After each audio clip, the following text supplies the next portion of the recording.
Good evening, everyone. Welcome to a special episode doing a little draft coverage.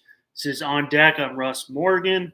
Got the first round in the draft starting here shortly. So, definitely get your questions in. I see Damien. Thanks for tuning in. I was gonna ask, I saw your remark before. I was gonna ask who you're what team you're going, who you root for, Marlins. But definitely, I'm locked in here. I think you're going to see a lot of good prospects getting drafted today. A lot of college guys, high school guys. Personally, for me, I think we've kind of seen a shift in the draft where, the draft is definitely on the three major sports sides, and probably you can throw in hockey there too. MLB draft is probably the least followed out of all those. My reason is probably just because of the high school players, and it takes longer for these guys to get to the big league levels if they ever do.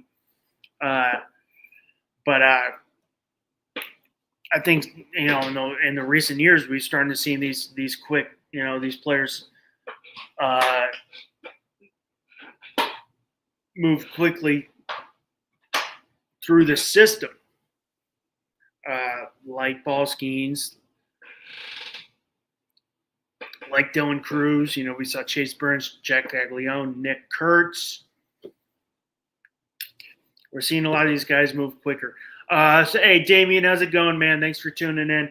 On the Carlson Wilts for backup choice, I don't think Eli Wilts is going to be there anymore. I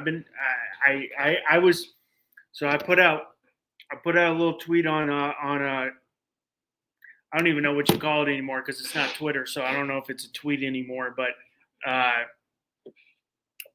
put out a little, tweet on X on, obviously guys are from South Florida, so guys that I like because I follow college baseball and I, scouted high school baseball. I would say I was on the backup. I don't think Wilts makes it to 7, but baseball is very hard to predict because you don't know. Obviously, there's a lot less coverage, and then you don't know where the organization is going.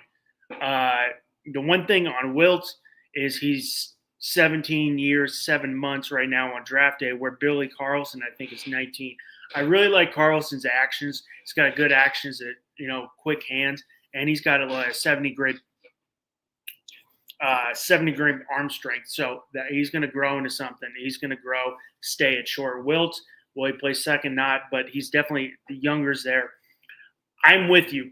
So I put out Damien. If you want to throw in a comment there after that, I'm with you. I put out a tweet. My guys that I think the Marlins should target. I'm more heavy on the college side. I think Iva Arquette would be one. If he falls to 7, that's a perfect fit. I think he's one of the better hitters in college ball. Big 6'5" frame. I think he did a lot of good work in the postseason and in Omaha. I mean, this guy's got 20 to 25 power grade, so I would definitely go Arquette if he gets there to 7. 6'5", he's sticking it short. You could probably fast track him too because, and Marlins are playing really good right now. If anybody's watching, tuned into baseball, Marlins are playing really good baseball. And I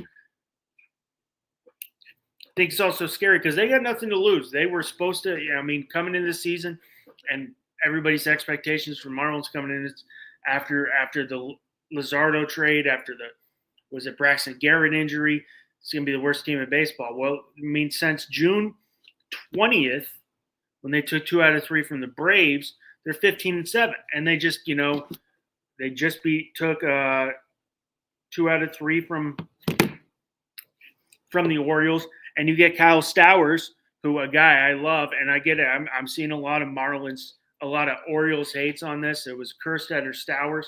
He wasn't getting the time in there with the Orioles. I think that was a home run trade for the Marlins. You get Connor Norby, you get Kyle Stowers. That was kind of their offseason. But today he goes 5 for 5, 3 home runs, 6 RBIs, 14 total bases. But I'm with you. I think I think it's Iva. Arquette is at 7. You take him. The other guys I really like for the Marlins would be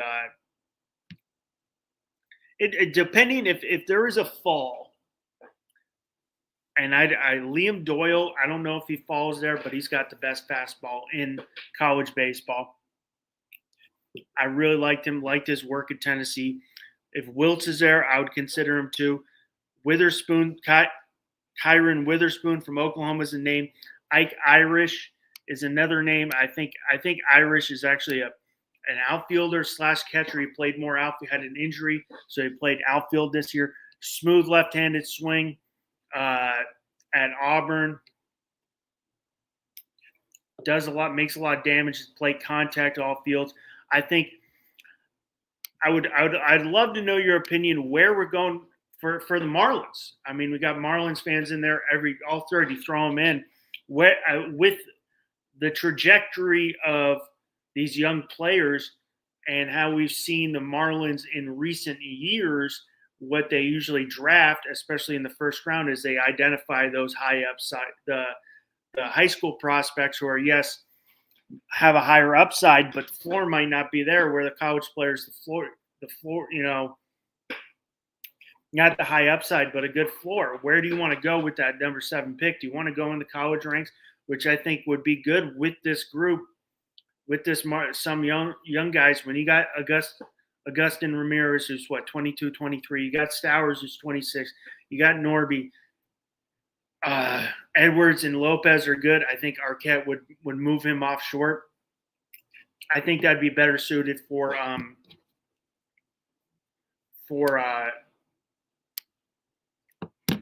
their timeline.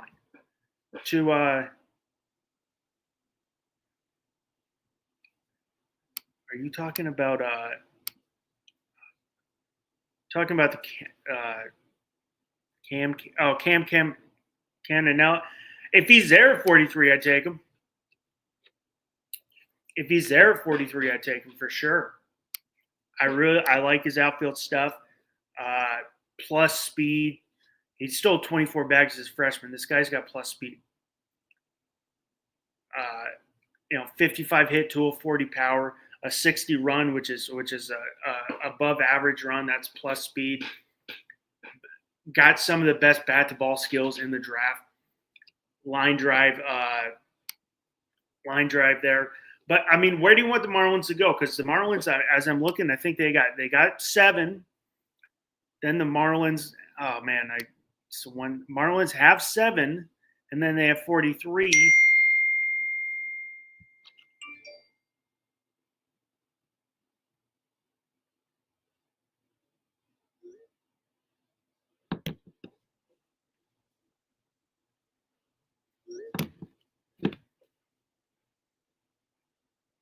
Sorry about that. They have 43. So, I mean, do you want to go an underslot? Whereas, like we saw with the Orioles, where you got a guy like Gunnar Henderson who fell down, you go a little underslot, and then you can pay those overslot guys. I think do they have another pick? I mean, they got 43 and 46 in the second round. So, I mean, and they got a lot of international pool money. But if he falls to 43, I'd take him. Guys I like. Okay, where are we on the clock here? The pick is in. Okay, my pick, I think for the Nationals, my pick, I think they should go Cade Anderson. I loved what he does. I like his stuff. I think he'll be on a fast track to the bigs, just like Paul Skeens. I mean, outstanding run in the College World Series. I mean, ended the year on a 103 hit shutout. Fastball 92 to 94, 97, touch in 97. This is their third first overall pick. First was Bryce Harper in 2010, Steven Strasburg at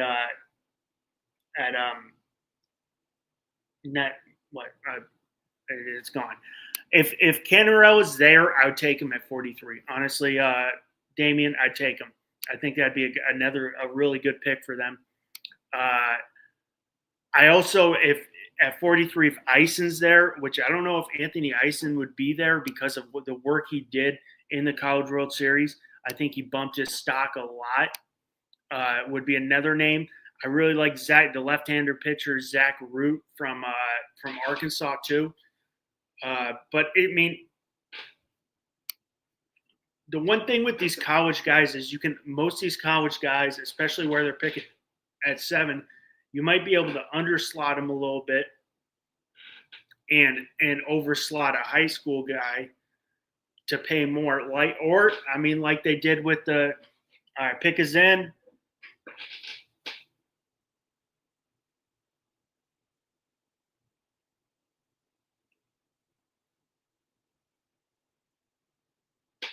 So I'm going to turn on the. All right, well, Willis is off the board right off the bat. I was hearing a lot of noise late on Wiltz going number 1 overall. So he's off the board. I would be if Arquette makes it to 7 for the Marlins, I would go him first, Irish second, and then Carlson. But Willis off the board. Fort Cobb Broxton High School out of Oklahoma, 60 grade hit and run. Guy's young. Comes from a baseball family. His father, Reggie, played in the big leagues with the Yankees, and now he's coaching at Oklahoma State. Switch hitting lefty, more proficient from the left-handed side, extremely polished at the plate for his age, outstanding bat-to-ball skills, makes consistent line drive contact. For me being an older school guy, I like that. I think the Marlins are going under slotted 7. I can see it. Gavin Finn. I think Anthony, welcome back. Haven't seen you in a while. Hope you're doing good. Anthony, how many baseball teams you got, man? Ray, but it's Marlins, Yankees for you, right? I mean, I could see it. I could see an underslot, but I was thinking, I'm a little. Coming into the day, I thought Wiltz could have been that pick at 7 for the Marlins, but I mean, I've been hearing news he was going 1 all day. I mean, good bat to ball skills, consistent line drive contact. I'm an old school guy. I like bat to ball skills. I think baseball needs to get back to that. I'm a diehard Yankees fan. And I don't care. I'm done with Anthony Volpe as a Yankees fan. I don't care. His glove is great. He's good enough to be a starter with this glove. But if you're getting in the lineup every day for Volpe, he's batting, he's batting like 217 now. It's just I like that. I like that bat to ball skills for Wilt. Has a nonstop motor, good instincts, good physical tools, plays quicker than his speed, strong arm strength. He can stay at short. Also can play center field. So I mean that's a good pick. I was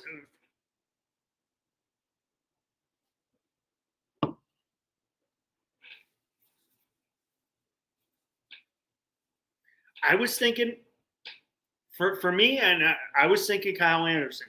I think Kyle Anderson would have fit perfectly with that Nationals organization.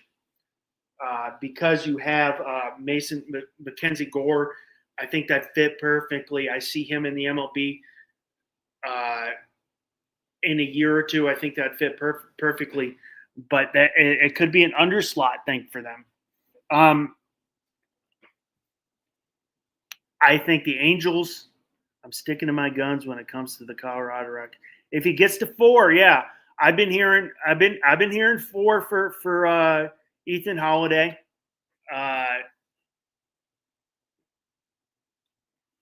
Because the word is that the Mariners would might go under slot too. And I think the Angels, if you're looking at the Angels track record, I think they go Kyle Anderson at 2. because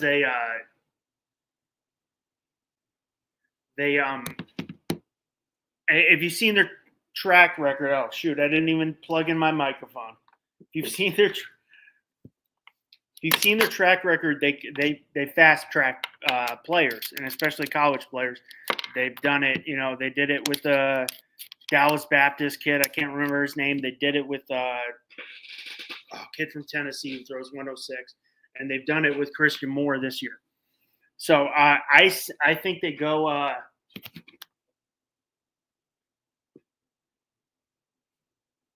think they go. I think Holiday's there. Also, another name to watch for if the Rockies. I think the Mariners. See, that's where I was going. You jumped ahead of me. I think my one thing with the Rockies, I think Ethan Holiday would be a perfect fit, and obviously his father played there. But in Colorado, it's tough to get pitchers to want to come to Colorado because of that high altitude and the ball flies out. So I could see Hernandez there too.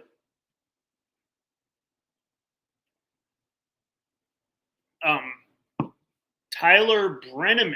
I don't even know where this guy's listed.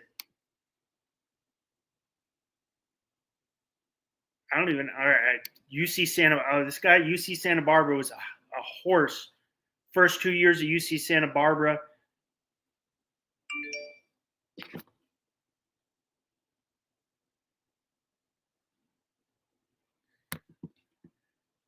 Brenneman, 3+ pitches. Fastball sits around 95. Lighten up can touch 98. Best secondaries is changeup. They have a 70-grade changeup. That's pretty plus changeup right there. He's got some questions about durability, but generally good feel for the strike zone, capable of missing bats, even with some question marks in the spring. They got him at 65 fastball, 50 slider, 65 changeup, 55 control, 55 overall, 21 6'2" pitcher.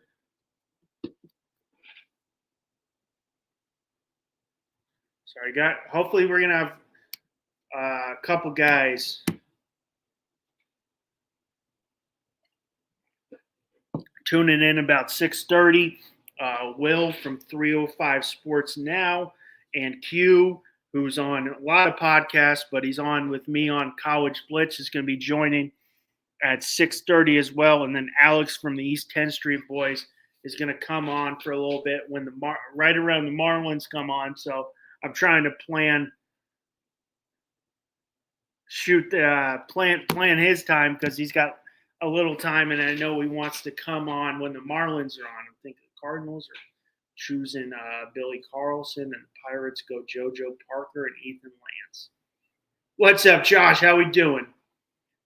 Jace Mitchell went to my high school along with Zach and Jake G-Lock. Hope he gets drafted, but probably follow G-Off boys and go to college. Hey, Josh, how we doing tonight, man? Good to see you. Good to see you jump in. How you feeling about the first half of the season for your Phillies?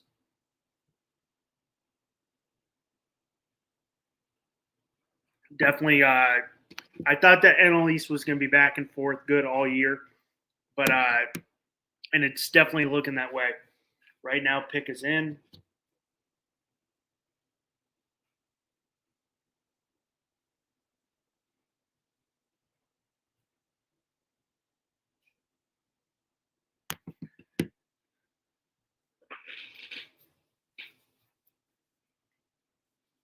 So, I mean, that was a surprise pick. That might be an underslot pick for me.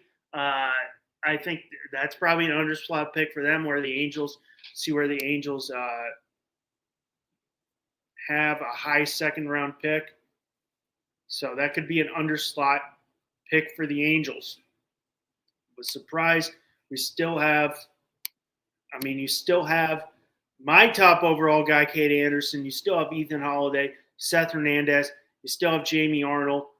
I think and we got a couple Marlins fans in there, I think you're really happy the way these first two picks panned out. Because if the way I'm looking at it, you could have a very good player on the board at 7, a very good player.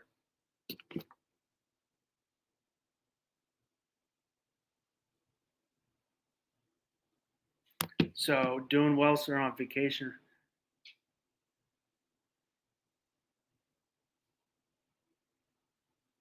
Yeah, I mean, definitely. I hope vacation is going good for you, Josh. It's great, man. Good to hear from you. Yeah, definitely need a little more consistency. I don't know where I think they got to add back half. I think definitely you got to add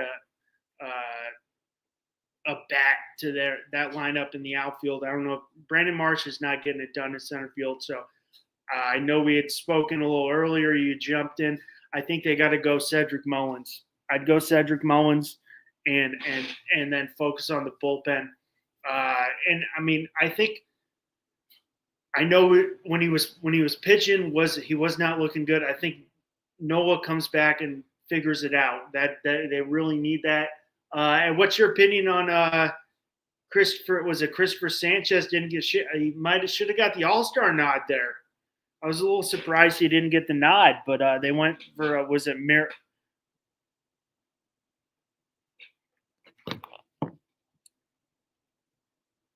But I mean that NL East with the Mets and Phillies, I think that's going to be a moving back and forth all year. So we'll see who they go. Mariners, Cade Anderson.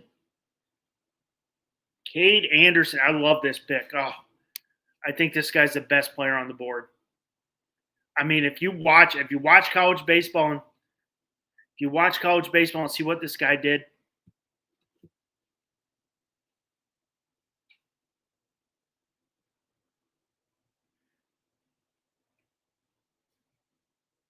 If you watch college baseball, see what this guy did. I mean, that 1-0 shutout in the College World Series final in game 1 was great.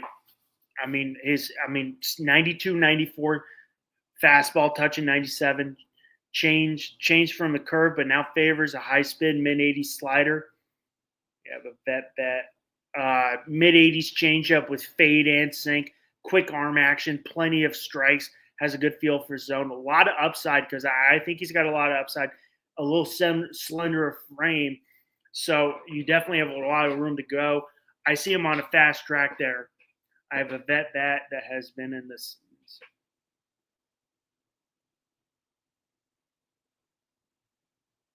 Yeah, that's fine. All-Star game's overrated. I think they're all overrated.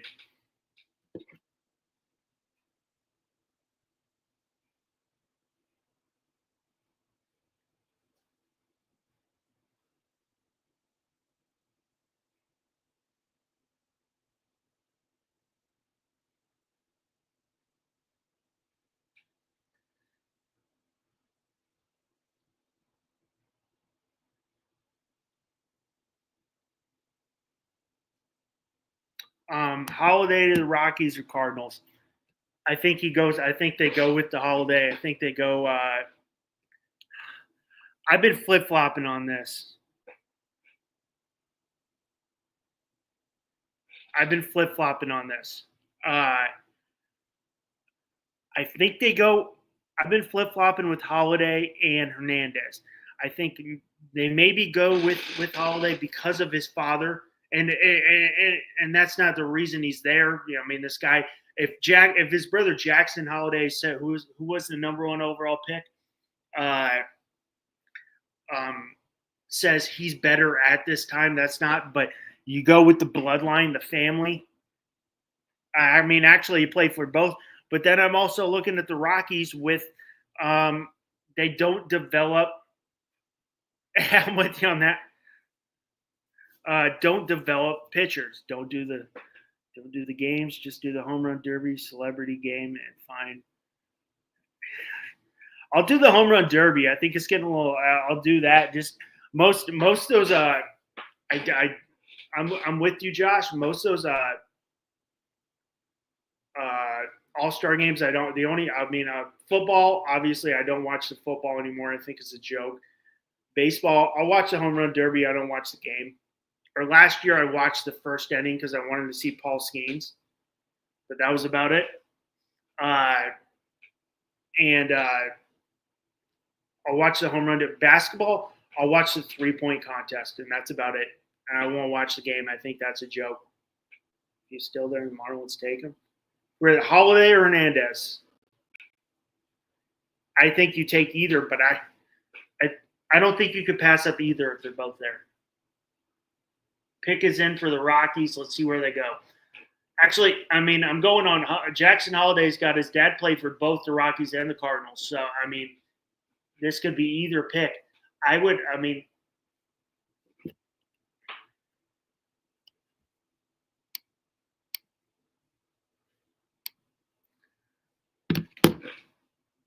don't think you could pass up either guys if they're there. If Holiday or Hernandez is there. But then you also got to throw in Liam Doyle could be there, or Jamie Arnold could be there. Arquette could be there too. I think they're really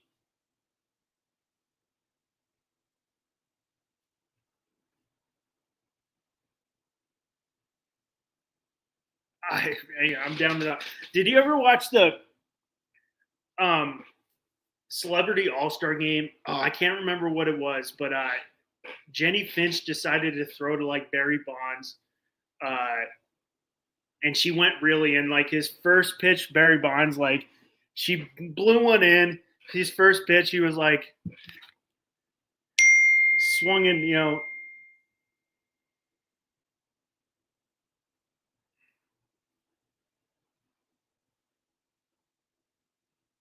he like swung and missed. And then the next one, Barry Bonds just took her deep. He was toying with her. It was great.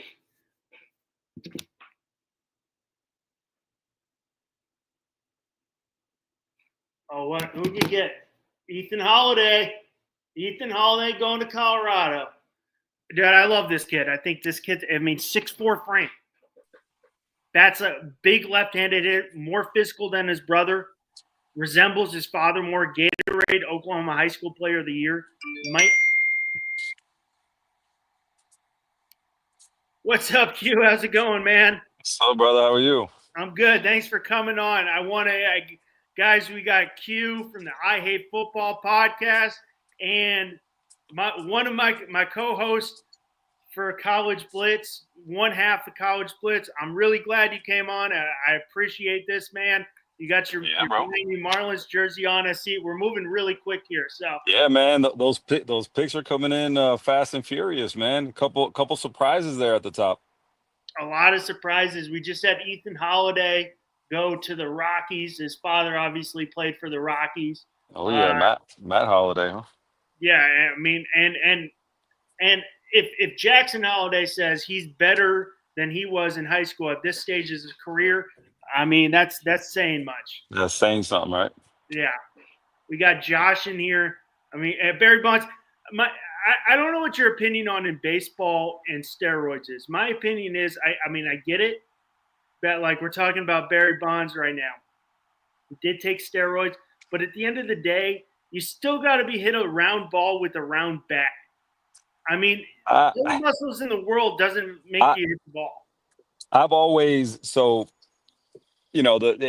such a loaded question when it comes to steroids, and when you ask the purists, right, the purists, right, of the game, right, they feel a certain way, and then guys like me who follow baseball but aren't up to date, right, as I am on football or basketball or other things like that. I say, in an era where basically from what everybody says, right, just about everybody was on steroids. And I say just about everybody, right? It's a very loose term. A lot of people were on steroids, right?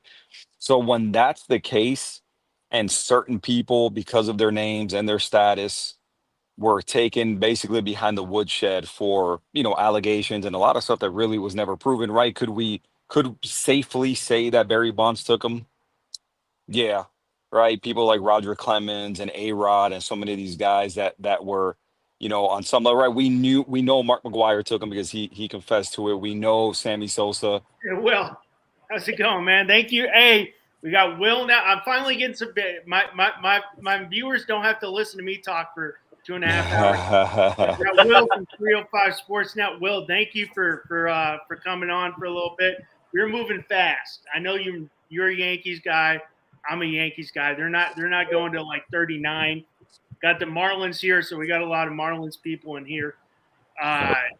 What's it? I'm with you. I'm with you, Q. Yeah.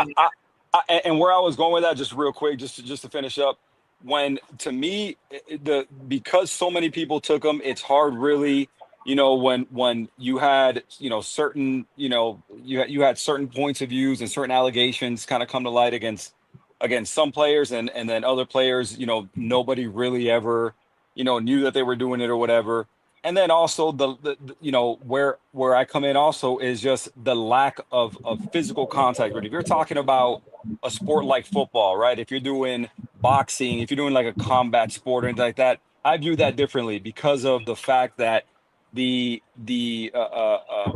just the dynamic in terms of the physical contact and what that can possibly do to people when there's somebody who is juicing, right, and then somebody who isn't, right? The danger that can cause when you're talking about hitting people with pads in a helmet, punching somebody with 4-ounce gloves, and that kind of thing. Like, I think when there's performance enhancers in those sports, I think it's a different story. But I think in baseball, just like you mentioned, at the end of the day, man, it's about hitting a round ball with a round bat. Possibly the toughest thing to do in professional sports. So I am not a baseball purist. I wouldn't call myself that. So I don't necessarily look at that era of baseball and those specific players that were villainized for allegedly taking steroids. I don't classify them as these monsters that shouldn't get into the Hall of Fame. Again, I just think when essentially it was essentially a free for all. I think, what did you expect, right? And so, to me, I just don't look down on these guys. Again, your Barry Bondses, your A-Rod, your Roger Clemenses, with these judgmental eyes and stuff. So that's kind of my view on it. Yeah. If I could jump in on that, too, I didn't hear the whole conversation, but from what I understand, you're more of an individual that kind of focuses just on, well, most sports do it, but baseball is a different animal because it's not as physical as other sports like football, MMA, etc. So kind of, so real quick, so just so you know where I was going with it. Okay. I not necessarily. The way I look at it is essentially, and correct me if I'm wrong, they just weren't testing for it, correct? In that No, they era. weren't.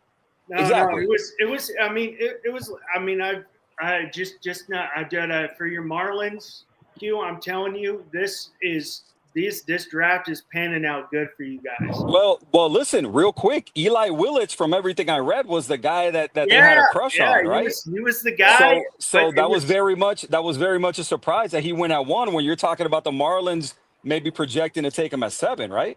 They were projected, so he was at 7 all the way to this morning. Yeah. And then people are like, "Oh, he could go 1. He could go 1." I was on Kate Anderson, guy from LSU. He went 3. But yeah.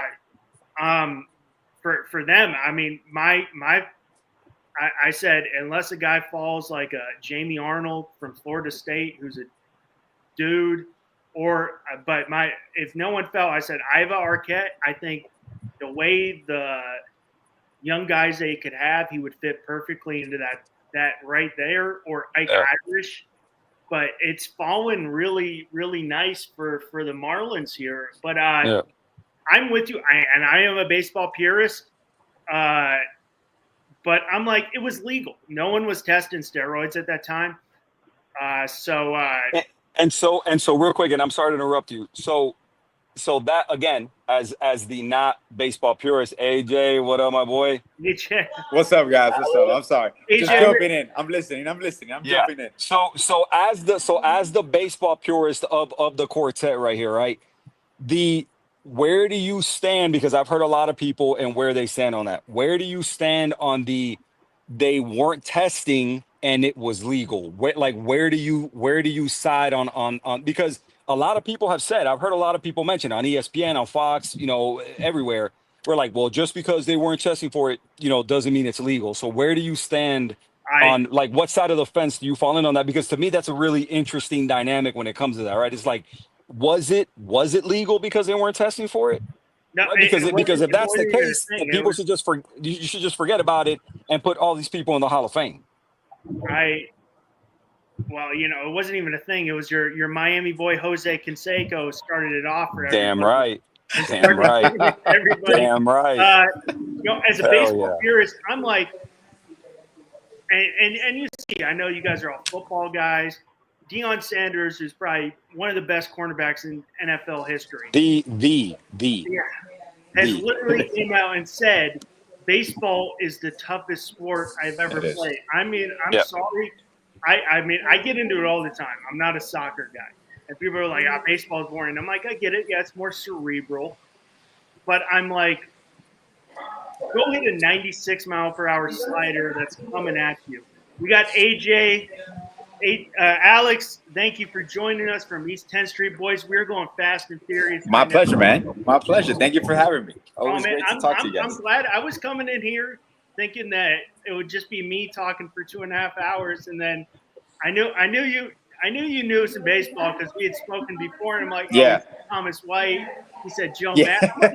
Like, he's got an idea. This guy knows what he's talking about. Yeah, he's not like just your average fan. But I mean, we got Alex from the East 10th Street Boys. Will, thank you for coming on, man. I really appreciate it. From 305 Sports Now, and I will say that College Blitz episode you came on was a lot of fun. Definitely. I had a great time being on the College Blitz. But I want to add a little bit to what Q was saying. And Q, the one thing, Russ, you're a baseball purist. I consider myself somewhat of a baseball purist as well. I'm open to a lot of the changes. I'm glad the game is faster. But also the thing is, too, is that most people that are baseball purists and record keepers, baseball's records are much more respected and much more heralded at a higher standard than our football's records. Like, for example, they broke Dan Marino's touchdown pass record. Brett Favre broke it. Then came, Tom Brady. Oh, well, that was it. But Babe Ruth was like Babe Ruth for a long time. Of course. And even Hank Aaron, who did it cleanly, for a while, they said, well, he had more double at bats than Ruth did, so should really give it to Hank Aaron. So baseball has a big thing when it comes to records, and that's why I think you get a lot of the purists that don't want these guys in the Hall of Fame. Number two, also the fact of the matter is, a lot of these guys denied it big time as well. Barry Bonds. That's a strong point, Will. That's the part. Yeah, denied it big time. And on top of that, Barry Bonds is not the most endearing person in the history of baseball as a personality goes. Of course. So he's never been anyone that players don't like him, media doesn't like him, fans don't like him either, as well. So that's, I also think, is a problem with Barry Bonds getting into the Hall of Fame. It's not just the drug use or the alleged drug use or the HGH that they may or may not have used allegedly. We're saying, mind you, his head is twice the size it was when he first started with the Pirates. But that being said, in general, that's why I think you get at least twice. Just a little. We had Seth Hernandez. Pirates picked Seth Hernandez from Corona High School. I actually visited this high school, Corona High School in Corona, California. But I'm with you. The thing with baseball is, and like now we're seeing like they wiped Pete Rose. He's good to go. They wiped everything clean. He could make the Hall of Fame. But it's also like Cooperstown's not just on your record as a baseball player. It's how you carried yourself. Yeah. Because it's an honor. So, I mean, Frank Robinson, who played with Pete Rose in Cincinnati, says, I'm never going back to Cooperstown if you guys let him in. And this is his teammate. So, I mean, it's not just, like you said, it's not just about what you did as a player. It's how you presented yourself and represented the game. So, yeah, that was great. Great comment. We got the Marlins are on the clock. Alex, I was with you. I was with you on my prediction. I got Irish. I said Arquette Irish, but now you got Jamie Arnold from Florida State still on the board. Dude, I think they're winning it. But when you said Irish, I'm like, you said you didn't know anything about Irish. I'm like, hey. Hey, I promise you, I haven't done any research. I was just going through like some stats and like some videos, and I'm like, damn, I really like this guy. He's a catcher, outfielder. I'm like, we're all right at catcher. We'll be all right with Mac. Oh, But Mac and I think Augustin and Ramirez. I think he moves to DH, but Right? I like him. He's got an aggressive approach at the plate. Do you think they eventually move him to first base or no? Who's our first baseman for the future? That's the one I don't know. It's not Wegman. No, for sure. For sure. And Styles went off again today. 3 home runs, 5 hits. Dude, he's going right into the All-Star break, man. Well, I mean, now I see it on Twitter. All these Orioles fans are like, why we do this? I'm like, he's kind of like, I think the problem with baseball is you get so far in and you do so much evaluation on these prospects. You fall in love with your prospects. And the Yankees did it a lot too with, we see Oswald Peraza, who's now got like nowhere to play. They don't trade him at the time they need him. Exactly. So Stowers needed a place to play, but never had it. And they traded. I was like, hey, that was kind of your offseason. Yeah. Yeah, no, and he's flourishing. And it's crazy because this team, obviously none of us that are Marlins fans, even if you don't follow the team, no one expected this year. No. I expected this team to be, fun. They were young, but it's something about the camaraderie when you're clicking and you're that young team and you have that good energy that you got nothing to lose, man. You really don't. No, they have got nothing to lose. So you're just going out there playing ball. And an indicator on that one, AJ, is when you look at home record versus road record. Yes, correct. That to me is a really, really big indication to piggyback off what you're saying. Correct. When you see that through the road record, and you see that they have a winning road record as opposed to losing home record, not too terribly difficult to believe in Miami and based on where they play.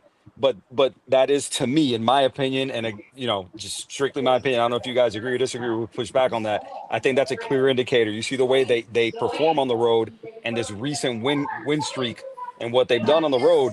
That tells you that is a direct reflection of what you're talking about right there. And it shows maturity, which is insane. As such a young team, a young team, exactly. Experience, and it's funny because the Miami's always notorious for if you win, we'll go. Now you're starting to see the attendance numbers pick up. Now you're starting to see the fans interested, which is, I was telling one of my friends, I'm like, people forget about the Panthers 5 or 6 years ago. They were kind of in this predicament. They were very young. If they wouldn't have that much fan support. So if Bendix can guide this the right way and make the right moves and acquire the right player too, because I believe that might be one of the things that Miami Marlins go for a swing and acquire a player that we're like, whoa, we actually acquired this guy. So it's all in the moves and when it's done. And you just got to believe in yourself. 100%. But Alex, if I can piggyback on what you're saying, I also think the Marlins will find a way to keep these guys as well, because once they get hot and they become very popular, they get traded because the team doesn't want to have an extended payroll. So I like what we're seeing as far as the team goes. They've won 12 out of the last 15 or something like that. Yeah. They just whooped Baltimore a little while ago. 11-1. He had 3 home runs. I think it was Stowers hit 3 home runs as well. So it was just sick. It's been sick what they've been doing. What Schumacher's been doing has been amazing. Basically, he should be candidate for manager of the year. No longer Schumacher. Remember, he's gone. No, that's right. Schumacher is the Dodgers first base coach. That's right. That was a great pick. That was a great hire. Stick around. Yeah, sorry. I had a brain part there. Okay. It's Arquette. Hey, I've been on the beach. I've been on the beach for like 5 days. So I'm blaming the sunburn. For you, bro. All right. Alex, I want to tell you, I did know the Lakers won in 2020, but I put an asterisk on that title. Oh, appreciate that. Thank you, man. Thank you. My Celtics got 18. They got like 16 in the quarter. But Marlins go. I love this pick for your Marlins. Here we go. I love this Who'd they pick for take? the Marlins. They go Arquette from Oregon State. 6'5" Got it. Shortstop. Wow. Jesus. Yeah, I mean, Damien is happy. best hitter in the Pacific Northwest. Love what this guy did. Definitely in the College World Series. Fluid swing, 20 to 25 home run power guy. Showed in the Cape. That's a really good pick. I think it. And speaking on both Marlins fans, you think because they usually go high school guys right off the bat. Do you think this maybe fits a little better into the outlook of the team that they will make playoffs this year? But if you're seeing these young guys, this might fit better into a 1 to 2 year scenario that he fits right then there at shortstop. That's the thing. Yeah, I'm going to just go real quick, Hugh, so you can finish off. It shows that they expedited their timeline a little bit. I know the Marlins always play a lot with the signing bonus and the actual even last year when they picked a player way before he should have been picked because of the money issue, so then they could have the spending for the second round pick. But this kind of pick shows you, and they have some strong shortstops in their system, but it's best player available. Eventually with Connor Narby, you don't know if it's their base shortstop, whatever he might be, switchable or Arquette. But it shows that they're expediting a little bit, and they want to build on that talent and expedite them to the majors. And that's a great thing to see, right? It's comforting to know that there's some semblance of urgency in the immediate, right? Not just sitting here doing what they normally do, right? All right, let's grab someone. We're gonna put them on ice for 4 or 5 years. When they get hot, we trade them, that kind of thing. So they stayed in what everybody was saying based on what I had read, and they stayed in that shortstop pick, right? Because again, they had been connected to Eli Willits really from the jump for a long time. So apparently, shortstop was the pick kind of from the jump. I guess they just went, next best available, and took this kid right here. So, we'll see what happens. We'll see how he develops, but hopefully somebody who's around for a while and we get to see in the big leagues sooner rather than later. I think he was the best draft eligible college bat Wow. I mean, okay. That's my opinion. He's the best eligible college bat there, and the guy who's got the arm strength to stick at shortstop. Yeah, Nice. if Canarella from Clemson is at 43, you take him. But like baseball's weird. Like we were saying, you're picking a guy higher, like we saw with Thomas White and Meyer. They want to pay him more because he's falling down, so they go under slot. But I mean, I like this pick. I think it fits into that Marlins timeline that they see this winning. And Alex, you can probably speak to this more on being the guy, and actually all you guys, Q and Will. Why is it the Marlins don't show out as much? Being that, hey, you got a big Venezuelan, Cuban. I mean, baseball's massive. Hey, thank you for joining on today, man. So my opinion, right? Listen, man, in Miami, there's no blind, fanhood. It doesn't matter the team. If you win, they support. If you don't win consistently, they do not show up and show out and support. That it's the way it's always been. Growing up in Miami, I remember being able to go to the Orange Bowl, right, at the site of Marlins, or was it Lone Depot Park or whatever, Marlins Park, whatever the hell they call it these days. Right, you could literally walk up when they were winning, when they were the best team in the country over the course of years. You could walk up game day and get a ticket for the game. Right, very different than when you look at Columbus, Ohio, and Ann Arbor, Michigan, and Athens, Georgia, and that kind of thing. So there's a correlation there, right? And it's always winning. In Miami, if you do not win, people do not show up to support. Simple as that. And I'll add another perspective because, for example, we're also Dolphins fans, and that's a traditional team where even through losing seasons, people show up, they're season tickets holders. Yeah. With the Marlins, the first chance they had of a generational team was 97 and 98. I was 10 years old when we won the first World Series, and I remember vividly. In 98, people were expecting to go to the ballpark. Season tickets were going to be higher. And obviously, at this time, we played in Pro Player Stadium. Everybody knows you were just baking in the sun. And I remember going to those games and paying for 400 section tickets and going down and sitting right next to the third baseline because no one will go. But the community lost a lot of trust in the team through the fire sales. So every time they will build a team, they sold off twice. We got the stadium, 2012. We did that big spending, record crowds. And then what happens? They sold all the talent again, which I understood it at the time. We didn't understand it in 97 and in 2004, 2005, because we had solid teams. Now, that's why the Miami Marlins have a chance to captivate the fan base, just like the Panthers did. If they stick this build through and they hit on everything, they're going to miss on a few. That's okay. You can miss on a few draft picks here and there. But if you hit on every player that you trade for and you in your past picks and you write extensions at the right time with the right nucleus, I believe the fan base could possibly stick around if they see it through. Now, if you see them, do I think they're going to trade Sandy Alcantara? Yeah, I probably do. And I can justify it. I got no problem. We have a lot of arms. I can get that. But if that continues and then we continue to sell off our best players like we did with Yelich and Ozuna, then the fan base is going to turn on you again. And the owners already made their money when they sold the team. So this ownership, it's essential for them, realistically, to build a fan base that is steady. Season tickets go up, and now people have children. Those kids go to those games. As they get older, they're going to go to the games on their own. And then they have kids, and then they go to the games. So that's how you build those traditions. So hopefully this time it's done the right way. It seems to be working for now. So let's see how it transpires. Yeah, I completely agree with both Q and Alex about the whole thing with the fan base. If you do not win, Miami will not support you. It's pretty much the way it is. And the problem with the Marlins is that again, historically speaking, they've sold off their best players. When they become popular, they're gone, right? As well. So I do agree with Alex and the fact that if they can keep this going and they can sign some players and keep winning, that's a good thing. The only thing is, from what I understand, is that this ownership group it's not a baseball rich ownership group, right? In general, not like the Steinbrenner family, etc. That that buys the money doesn't matter to them as well. So my take is that hopefully they're able to build something and the players kind of give the hometown discount when contracts come up if they want to keep this thing rolling. That's the one thing about the Marlins that I hope could happen. But if not, I really don't know. Like, I've even advocated that Rusher sells the team. I'm right up here selling the team. They got that right up here. I'm in the Tampa area, and they're talking about that all the time. NFE, man, thank you for joining us from the strike zone.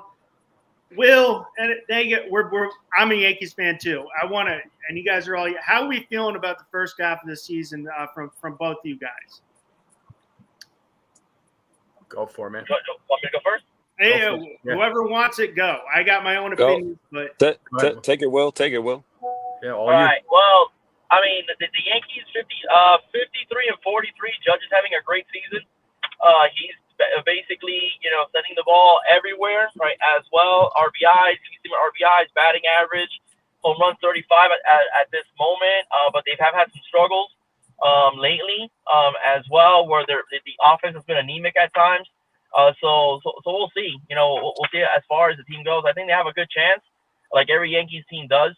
In the postseason, they can get it together. And if Aaron Judge is able to produce in the postseason, that's another factor as well.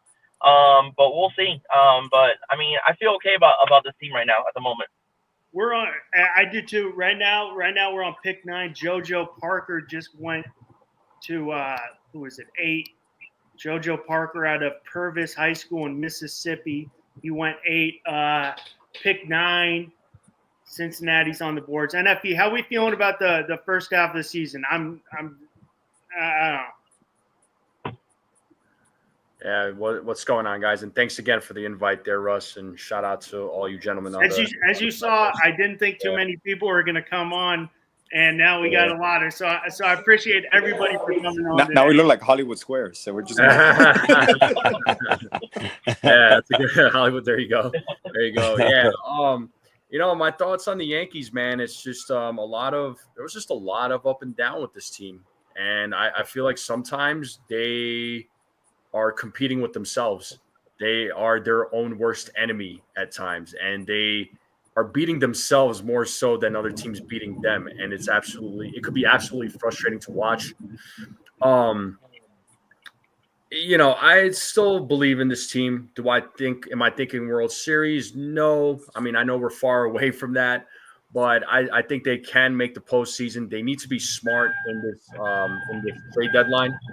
I don't think the bats are going to be a big of an issue, although they do need a right-handed bat in this lineup. But the pitching is my biggest concern, and it has been all throughout the season, particularly with the bullpen. They need some arms in that bullpen. Too many guys are getting hurt, but they need to acquire about I would say about 3 arms really for the bullpen. I mean, if we're being realistic here, is 3 arms going to happen? I don't know. I would like for them to also get another starter. No, it doesn't have one, maybe if they're lucky. Yeah, if they're lucky, it doesn't have to be like a top caliber starter, but it's got to be like a kind of a guy who could take Clark Schmidt's place.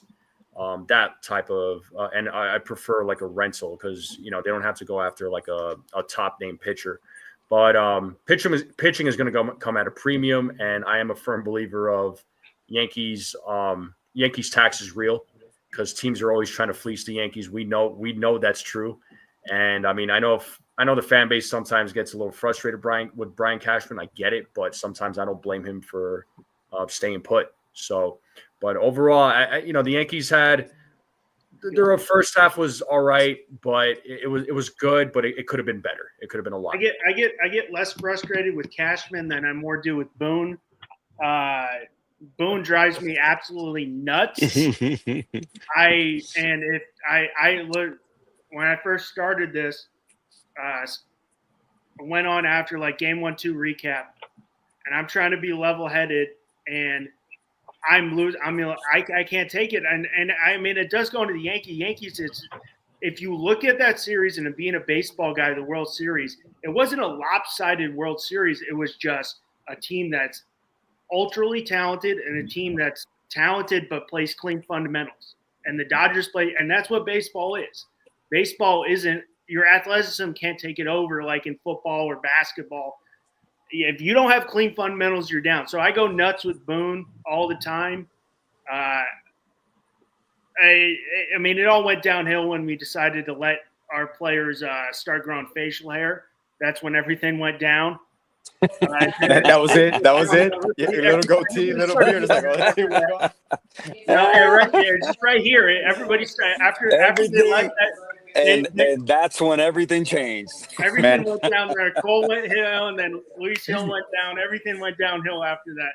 I will never forget when the Yankees acquired Randy Johnson, and I saw him pitch for the first time as a Yankee, and I'm like, "That's not Randy Johnson." Yeah, what happened to his mullet? Who's that tall guy? Who's that tall guy? Oh yeah, what about Johnny Demon? Oh. What about Jason Giambi, all these dudes who were never clean cut, till they went there. From one extreme to the other. Yeah, you're like, what the hell is that? Right now we're at pick 10. Steele Hall from where he's from high school in Alabama went. There's going to be a lot of shortstops going. I'm thinking it's going to be another Corona high schooler, Billy Carlson. But we're speaking on the Marlins. I think you guys hit it. Marlins fans, you should be super happy with that pick. Alex, super happy. Q, super happy with that pick. I think speaking on and sorry to interrupt you. The question you just asked, right, in terms of view of the season so far. Listen, if you polled, the fans from all 30 teams kind of across the majors, right, and you put in order, level of expectation, right, 1 to 30, I'm pretty sure the Marlins would have come in somewhere around, 28, 29, possibly, right? 100%. Right. Maybe not 30, but probably not 25 either, right? So when you look at where they're at right now, right? When you look at 44 and 51, 95 games in, about 500 on the road, which again we talked about, super impressive in my personal opinion. Third place in that division ahead of the Braves, and I know the Braves have had their difficulties. Trust me, I'm in the Atlanta area, and I talk to a lot of Braves fans and stuff, and nobody's happy with that team right now. Obviously, a lot of injuries, and they're not happy with Brian Snitker as manager. But if you would have told me 95 games in, man, the Marlins are 500 on the road, in third place in that division. Obviously, nobody's thinking playoffs, at this point. But man, I think you have to be really pleased with where they're at, the progress that the team is making. New manager. Their horse, right, Sandy Alcantara, who really hasn't done a whole bunch for the team and everything. So man, a lot to like about this team, and to piggyback off what AJ said not too long ago, man, is this team just has to stay the course, man. Stay the course, continue to build, right? You build through the draft, you build through smart free agent signings and trades and everything like that, man, and just continue to do what you're doing, man. And I think in time, in the not too distant future, I think this team could be a team that's contending, for a playoff spot regularly, I would say. I like the way it's going, and I'm a Yankees fan. I don't wear anything but Yankees hats when I'm and I that's my team. I'll support players, especially ones I've scouted, like Paul Skeens, who I got to scout in high school. Like Rock Riggio is with the Yankees right now. I love that kid. But I mean, I like the trajectory that maybe. I mean, if we're going, they got the same. They got more World Series, 2 World Series in the last 25 years. So I mean, I like the trajectory. I like the young guys. We'll see what the Marlins do with Alcantara, with Cabrera, if they ship them off. But I mean, for the Marlins, to be 15, they're 15-7 since that Brave series, June 20th. Yep. And I mean, they're a nice upward trajectory with a lot of young guys. With one of our guys, Agustin Ramirez, who's reminds me of Miguel Andujar with his swing, violent. But I mean, the guy's got some pop. So I like their trajectory. If they stay the course, was it McCollum? I think is their manager. It's a good, been around baseball a long time. So I mean, if they stay the course and don't do what the Marlins have done year after year, I think they got a good product. And another manager of the year. Yeah. It's kind of worth mentioning. It's kind of real quick. It's kind of worth mentioning though. I know the Marlins, they've been looking good lately, and I just looked at the standings. I know the record says otherwise, but they are 7.5 games out of a wild card spot, and there's a long way to go. Yeah. There's always some hot team that fires up in August or September. I'm just saying, you never know. 100%. Yeah, 100%. It's not like other baseball, as you see going to the playoffs. It's not the best team. It's the hottest team who gets hot at the right time. Mm-hmm. So I mean, maybe if they can figure out Alcantara gets going to the form that we saw pre Tommy John, and Cabrera's looks solid. Yuri Perez coming back. You're gonna have Weathers, who's now coming back. I mean, they have some good young guys. And what about Junk, man? Junk is throwing a whole lot of junk. Yeah, the thing that destroyed the Marlins was just Billy Carlson got hurt. So, I think if that pitching staff wasn't hurt, I think that team could be a lot better than what they are. They could be scary, if they just get the guys back and make some moves. And what's insane, what I talked about Russ about the last time, he heard me talking about it. The arms that are in the minor, in Thomas White, Noble Mayer, you're like, dude, these are big league arms, like borderline big league arms right now. And top rotation. It's insane, man. Today. We had Damien you go the first 43 teams. So you got 27's the Royals with a promotion for Bobby Witt getting like MVP, third in the MVP. And then you got the Comp A, Comp B tonight. So I think they get like the Marlins get like the last pick of the comp round, and then they're back. I think it's like 47 in the second. So they got a lot of picks here up soon. But we had Billy Carlson, another kid get drafted. It's so crazy. It's so crazy to me. Sorry, brother. I was just gonna say real quick, man. It's so crazy to me the difference in just the way the draft works and the design of the draft. It's so different than anything else that is part of American sports in terms of selecting players. Oh yeah, 100%. We had Billy Carlson, another kid from Corona High School. I actually knew the coach when I was scouting. Andy Wise does a phenomenal job in Corona. It's technically, it's LA County, LA City, way the hell away from anywhere. It's out there. But I mean, this guy's probably got one of the better arm strengths for prep shortstop. So that's a solid pick. I've heard the White Sox were right on him. Good athleticism, good bat to ball skills. I always look at when you read these scouting reports and they say line drive approach, I'm like, oh, I love that. I'm done with all these home runs.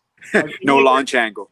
No, the launch angle drives me. I remember. So I don't know if you, NFE, you might know this. You remember Angelo Gumps? He got drafted in 2010 by the Yankees, and the scouts. I had a buddy who was on his high school team. The scouts said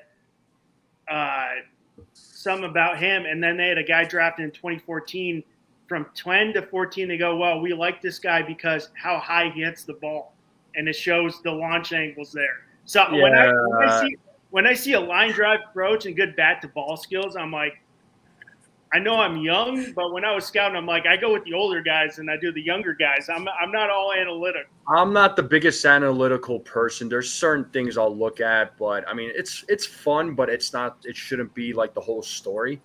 But yeah, the launch angle thing and how hard the ball gets hit. Okay, cool. But what is that? Does that result into something positive? Because if it doesn't matter. 100%. I mean, baseball's the only sport. I mean, baseball, you could be hitting the ball great. Yeah. You could be hitting the shit out of the ball. Yeah. And be 0 for 20 because you're hitting the ball in the nails, but at someone every time. So I'm like, hey, you hit the ball 104, but is it a base hit? It doesn't really matter. Yeah, it don't matter at that point. And, I don't care about launch angle, how hard the ball gets hit. I mean, that's cool and all, but what's another one that people are looking at? Expected numbers, I guess. That's like another thing that people look at, expected numbers. I'm like, I don't care what the numbers are expected to be. What are the numbers right now at this very moment? Like, that's what I want to know. Because, from as a Yankees fan, Russ, I'm sure you see the comments, Anthony Volpe. Right. I'm done with Volpe. I try to give this man a chance. I have been patient with him, but we're in year 3 and I'm just like, dude, you're not cutting it. I think he's defensively good enough to be in the MLB. But that bat, he's a gold glove shortstop. But that bat is not an everyday player. And the amount of times I see him come up in a situation where he needs to get a hit and he strikes out on 3 pitches, I'm like, and then the next day he's like, 3 for 4, but I'm like, was it in a clutch situation? No. Yeah. Well, his glove is also suspect too, because sometimes sometimes the most fundamental of plays is like I don't know. He gets in his own head. He's his own worst enemy, unfortunately. We just had Jamie Arnold, a Florida State boy, go to the Athletics. I don't know what we're calling them, if they're the Sacramento Athletics, Vegas Athletics. They're just called the Athletics. The Sacramento Las Vegas Athletics. Which is everybody, all I've heard is everybody hates it there. But I mean, this guy, he could have been a top pick last year. Golden Spike summer finalist last year, had a sleb 3.0A, rangy, loose, whippy arm, left-handed guy. I really like that pick. Lower arm angle, flat approach, 88 to 92 fastball. That was in high school. Now he's 94 to 95, touching 97. Slider 82 to 85, sweeping breaking ball. Good second plus pitch. I thought for me, I thought Arnold was going high. I thought he was going high. I thought he was going top 3 picks, top 5 picks, but there's a lot of good guys that are falling down, and that kind of goes into baseball, just slot value and saving money. Hey, Russ, real quick, man. I don't know if you saw in the chat some of the comments. 2 things I wanted to run by you. One, Damian Guzman was asking what you think of Tyler Baird and where you think he's going to play with his brother in high school. Tyler Baird. I don't even see this guy. I'm trying to even look for this guy. So, folks, Damian, so this guy said so Damian is saying that Tyler Baird plays with his brother in high school. Yeah, I'm trying to even find a report on it. He's not even in the top 50. So, I mean, that would be I'm gonna have to get back to you on that, Damian. Yeah, and also real quick while you're looking for that, Anthony Manzano, I know he was mentioning something that set the Marlins back was Jose Fernandez dying a few years back, and 1,000%, man. If you listen, man, I've been around. I'm 46 years old. I've been following, and watching sports for the better part of my entire life. A lot of players throughout the course of my life have lost their lives, while on a team. Obviously, we just saw, and I don't know how close you guys are in terms of soccer. Diego Jota, who plays for Liverpool, who him and his brother just died. Kid was 28 years old, died, and his brother was 26 years old in the car with him. And that's been a huge loss from everything I've seen from the Liverpool community and the whole deal. In my time alive, and in terms of play, at University of Miami, kind of same thing, man. We've lost players, in the program that have been huge losses. I don't know that I've ever seen a bigger loss for a community and a team. And maybe this may be biased just based on where I'm from and who I follow and and everything like that. But I don't know that I've ever seen a in my time a death affect a team, affect an organization, and affect the city like the death of Jose Fernandez did. So that definitely, without a doubt, set that organization back. I would say a long time. So I definitely agree with you, Anthony, for sure.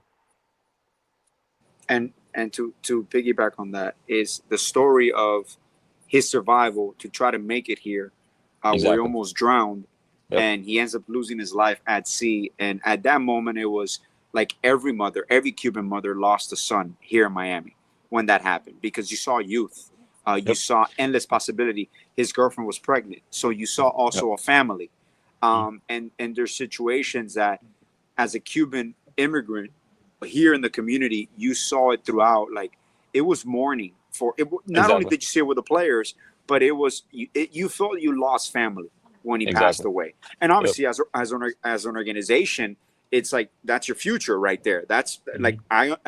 God knows, when they do the actual numbers, what the Marlins lost Yeah. economically, but as 100%. well as a community, or outreach, and at the community influence, for the team.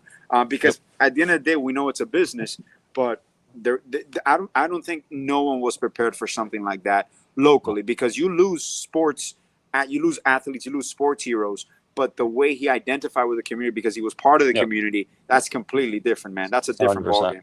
Yeah, man. Team, organization, community, just what he meant to everybody down there is like, just like you mentioned, man. I think everybody really just, I remember Sean Taylor, dying and how people took that That one was also and massive. that one hurt, right? That one's right there at the top of the list in terms of losses and impact.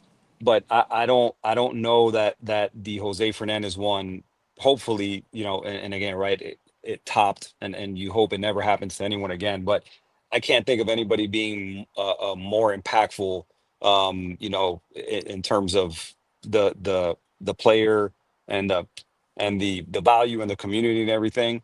I don't know that. I hope we never see something like that again.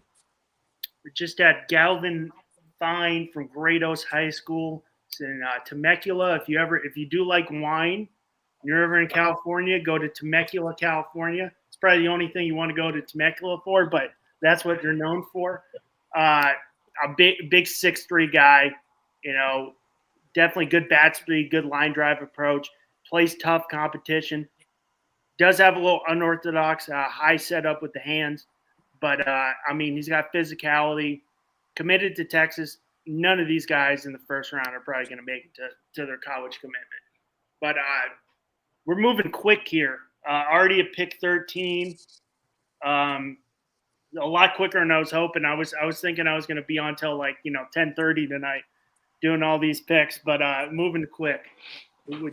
And a fun observation with the MLB draft, is always funny to me how, obviously, in the NBA and the NFL, you always have the trade up. Oh, this team is talking to this team, they're going to trade up. MLB is pretty You like can't. old school. It's just You can't do it. you You can't can't you do it. just you're just You picking. can't. That's They so don't funny. let. They don't let. They don't let you do it. You That's can now It's, now it's like pick where you are. You are like you you're. are. That's where you are. That you're. Listen. Don't. You can't do it. Don't do it.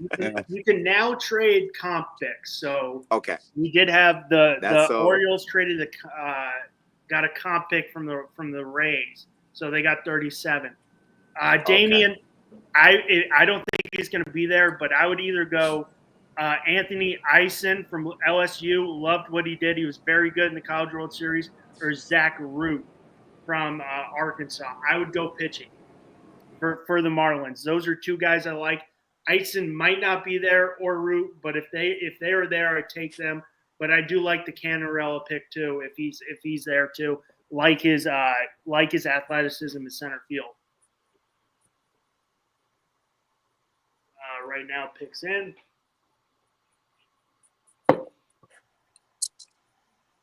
Russ, real quick, where do you stand with in terms of the draft and everything? Where do you stand, and how do you determine?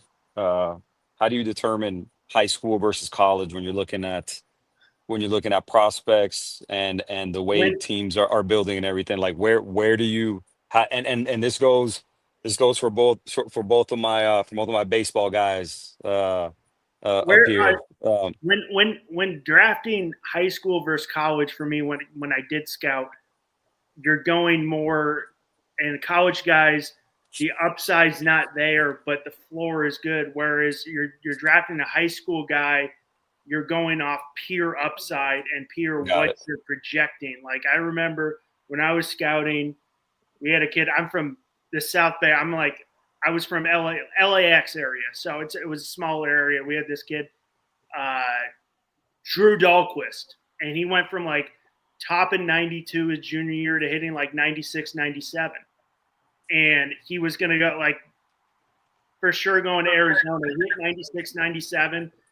And they're like, oh, he got drafted third round, and now he's, double A scuffling away. But they're going pure off just straight projection that they think this guy's going to pan out for high school guys, where college guys, the floor is you're going to get more of the floor, but the upside's not as there much because they are older. Got it. And for me, and I mean, knowing a guy who's followed the draft more, because I mean, I love baseball. I follow the draft more, and I do love prospects. So it is more my thing, and I do love college baseball. I like the college guy more. I think they're a little more polished, a little more mature, where you're taking this 17 or 18-year-old high school, kid. Are they more mature? I mean, I know some of these kids come in, they don't even know how to cook. Oh, that doesn't life. shock me at all.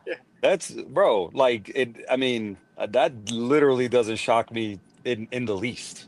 I mean, listen, there is 17, 18-year-olds. Or listen, at best they can use an air fryer. Like that's it.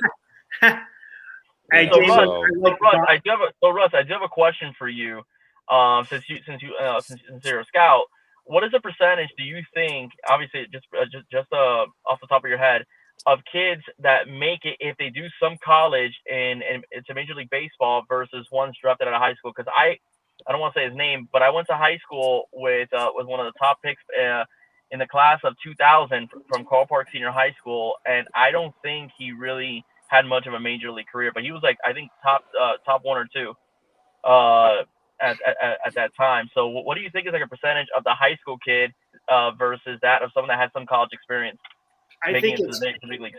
In my opinion, I think it's I think it's low, less than 1% on both sides. I think college, in my opinion, I'm seeing a shift in now we're seeing teams trying to fast track these college guys because they are more ready. You're not seeing a lot of Jackson Holidays out there where they're in the big leagues in a year and a half or two. But I would probably say it was 1%. And then, like on that, if you go from the percentage of kids if you played Little League baseball, the kids you played with from Little League to high school to college, it goes from like, oh, you had like 5 kids in your Little League end up playing high school, and then you're down to like 2. I mean, I had 2 kids in my in my Little League who ended up playing college baseball. I was one of them. So, I mean, it's got to be, I don't know, Will, I don't know. It's a great question, the percentage, but it's got to be 1% or less. Okay. Especially on the high school rank. And Russ, now that this is Ask Russ session, I want to ask a question intrigued because obviously I always compare professional sports in their realms. And then you obviously got basketball, you got football. Baseball is one of the sports that an organization has an insane amount of players, like an insane payroll in regards to even having players in the Dominican Republic and not in their academies. How do you feel with certain what are labeled bust or a player that doesn't pan out? Do you think it involves the situation, the team they're drafted in, or is Major League Baseball now teams are equally equipped to develop, to properly train? Because that's one of the things I see with the Marlins. They made an effort to improve their workout facilities, a new strength and conditioning coach, and you're kind of seeing the dividends where players are stronger. There's less injuries at times. So how do you feel that takes into do you take that into account in regards if a player doesn't pan out based on the situation on who he was drafted by? I would. I mean, I think baseball is really tough in that aspect of saying. I mean, like, you're a basketball guy going, I get drafted in the first round. They don't, pan out. That's a bust.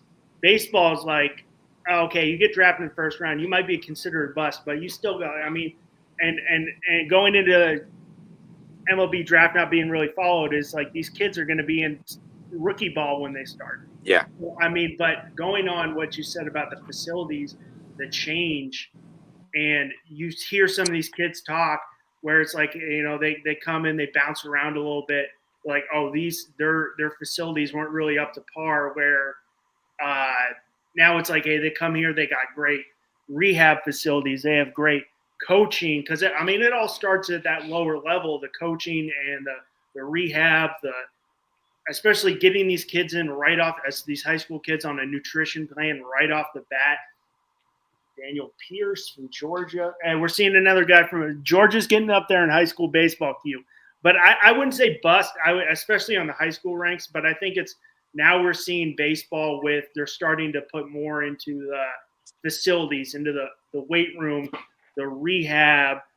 Analytics has gotten a lot bigger now, getting them in there at the and going into that, probably getting in the high school ranks too, is you can get them in and mold them in to the way you want them, because you can get them young. High school baseball is getting a lot better in Georgia too. We just had listen, that kind of goes along with, brother, the across the board, man. When you're looking at the talent being put out, in football, start there. Obviously, it is the South, so football kind of is the king.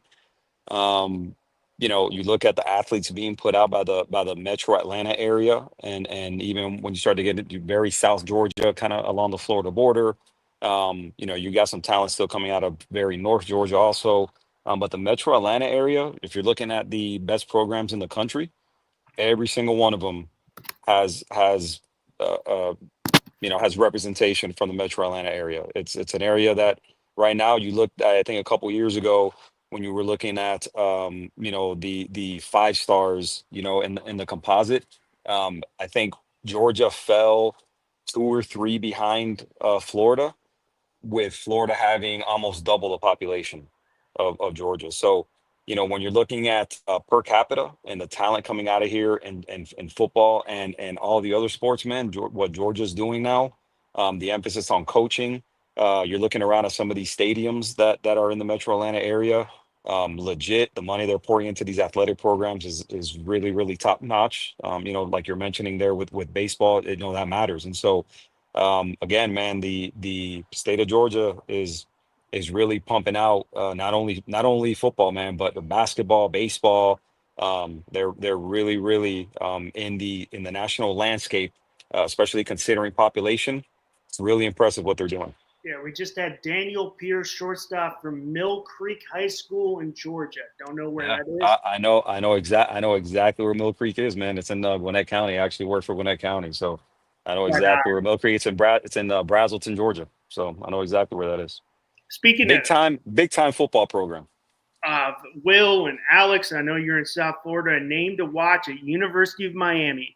He's going to be draft eligible next year. That's Daniel Cuvée. Daniel Cuvée, yeah. Is a dude that is going to be a high draft pick next year. So if you can get, 100%. I think it's Mark Light, Alex Rodriguez Field, which makes no sense because he never played there. But I mean, get out and watch the game.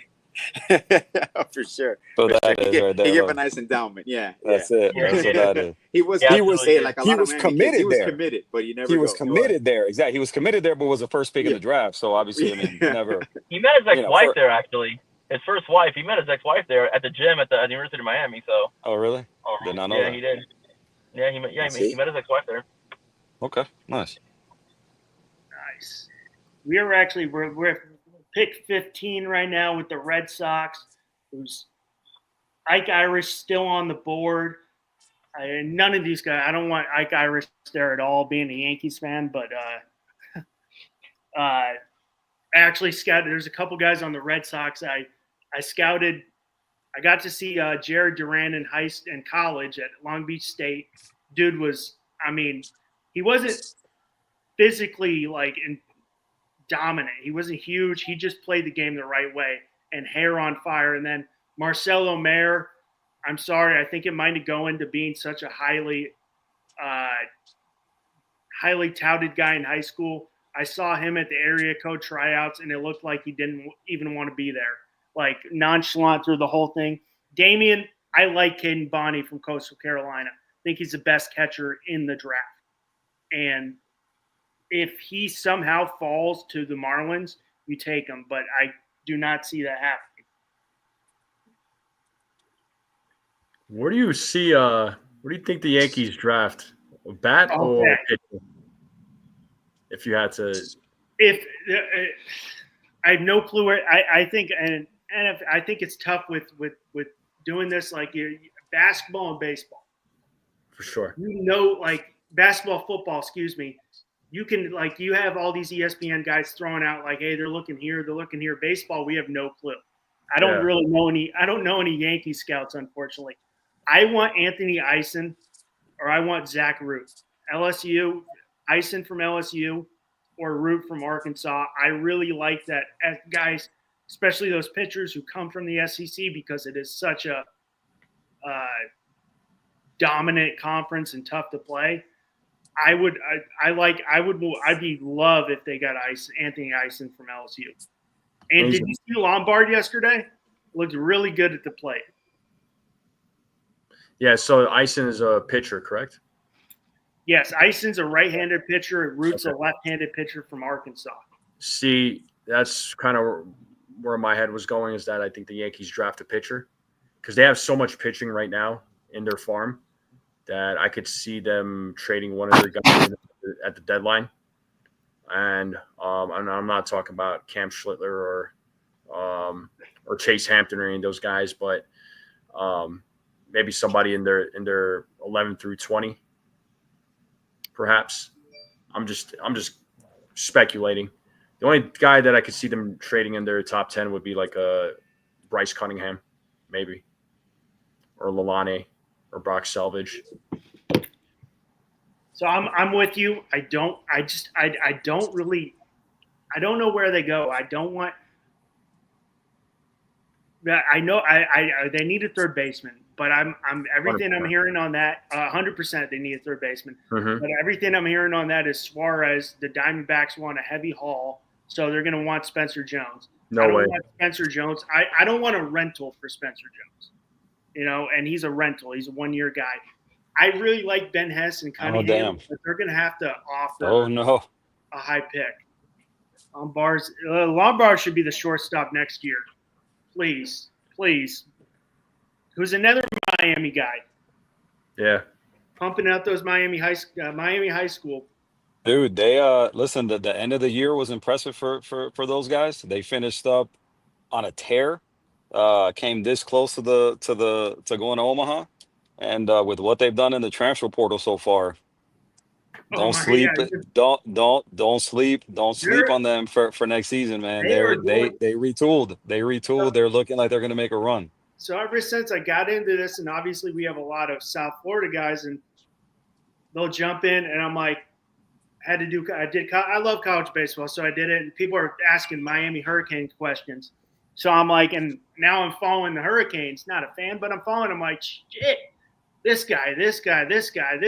I'm like, they are doing a lot with picking up guys in the portal. Yeah, man.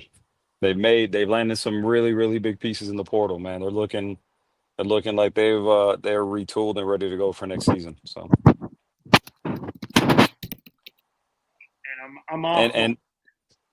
And that tear, I think may have saved Arteaga's job, to be honest with you, because I know if they wouldn't have done what they did at the end of the season, I could definitely have seen them going in another direction. And he's been with that program for a long time. Forever. He played there. Yeah, he played there. He was, I believe, the pitching coach there and everything like that. Yeah, he was a pitching coach for a while. 23 years or something like that. Yeah, a lot of people called it a lazy hire, kind of when it happened and everything. And he had he had proven them right throughout the majority of the season, man. But again, the end of the season was impressive, and now he's still there, right? They've retooled in the portal, and so I'd imagine they're going to roll with him, into next season and see how it goes. And another local kid, man, because my son played flag football. He has the league in honor of his son. His son passed away in a car accident a few years ago. I think it's 2017 or 2018. Ari This is Arteaga. JD. Yeah, really? JD's son. Yeah, Ari Arteaga passed away. It was an accident close to his house, and he established a foundation. And every year I think it's called Be the Light. It's the Be the Light tournament or something. My son played it, and he made a guest appearance on us. So obviously, he's a local person here. But like you said, a lot of people, when they hired him, they're like, "Is this the right man for the job?" I mean, exactly. You're going from Jim Morris into another person, so it's a different situation. But I'm glad it's played out for him, man. And like you said, the talent is coming. Red Sox took Kyson Witherspoon from Oklahoma, another solid pick, a guy who dropped. Twins got Merrick Houston from Wake Forest, who is considered right now could be a Gold Glove shortstop, is what they're projecting right now. Good actions at short. His bat might not be there, but good actions. Damian, if Ike Irish is there, you take Ike Irish. Yeah. It's my prediction. Alex, you were on him at 7, and he's haven't won yet. So, I mean, you would be over there, I'll be happy as hell we get Ike Irish in the second round, man. But yeah, Merrick Houston. I mean, that's a drop. They got some really good infield players with the Twinkies. I mean, plus arm strength.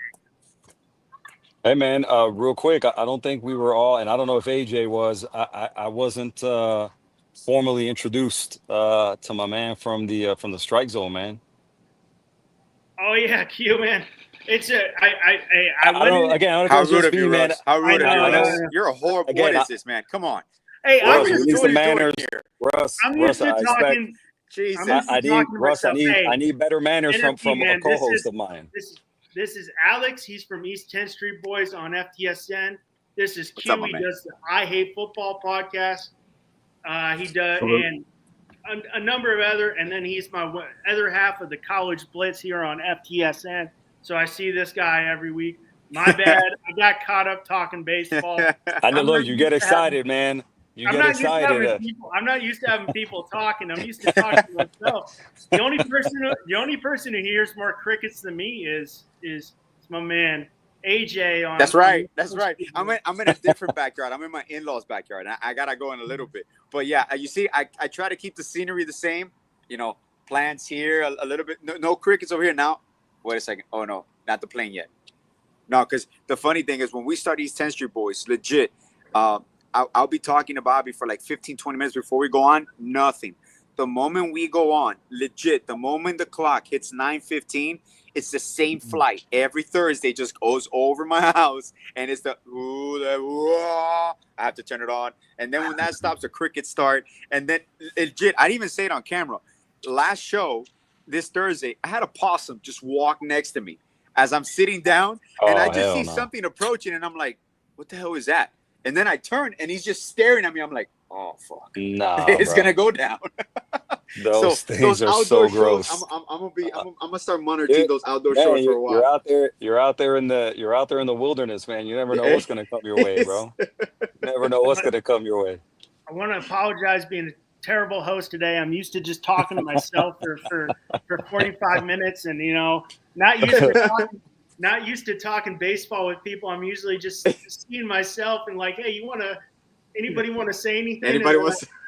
It's like, hey, you look at the end, and Bobby's like, oh, it's good. We had this many. I'm like, and I'll be like, hey, anybody got a comment? No one will say anything, but everybody was there, and no one will ever say anything. You know what you guys can do, Russ? If you open it up and people call in or just jump in, you have like a fan section where they just they ask you questions live.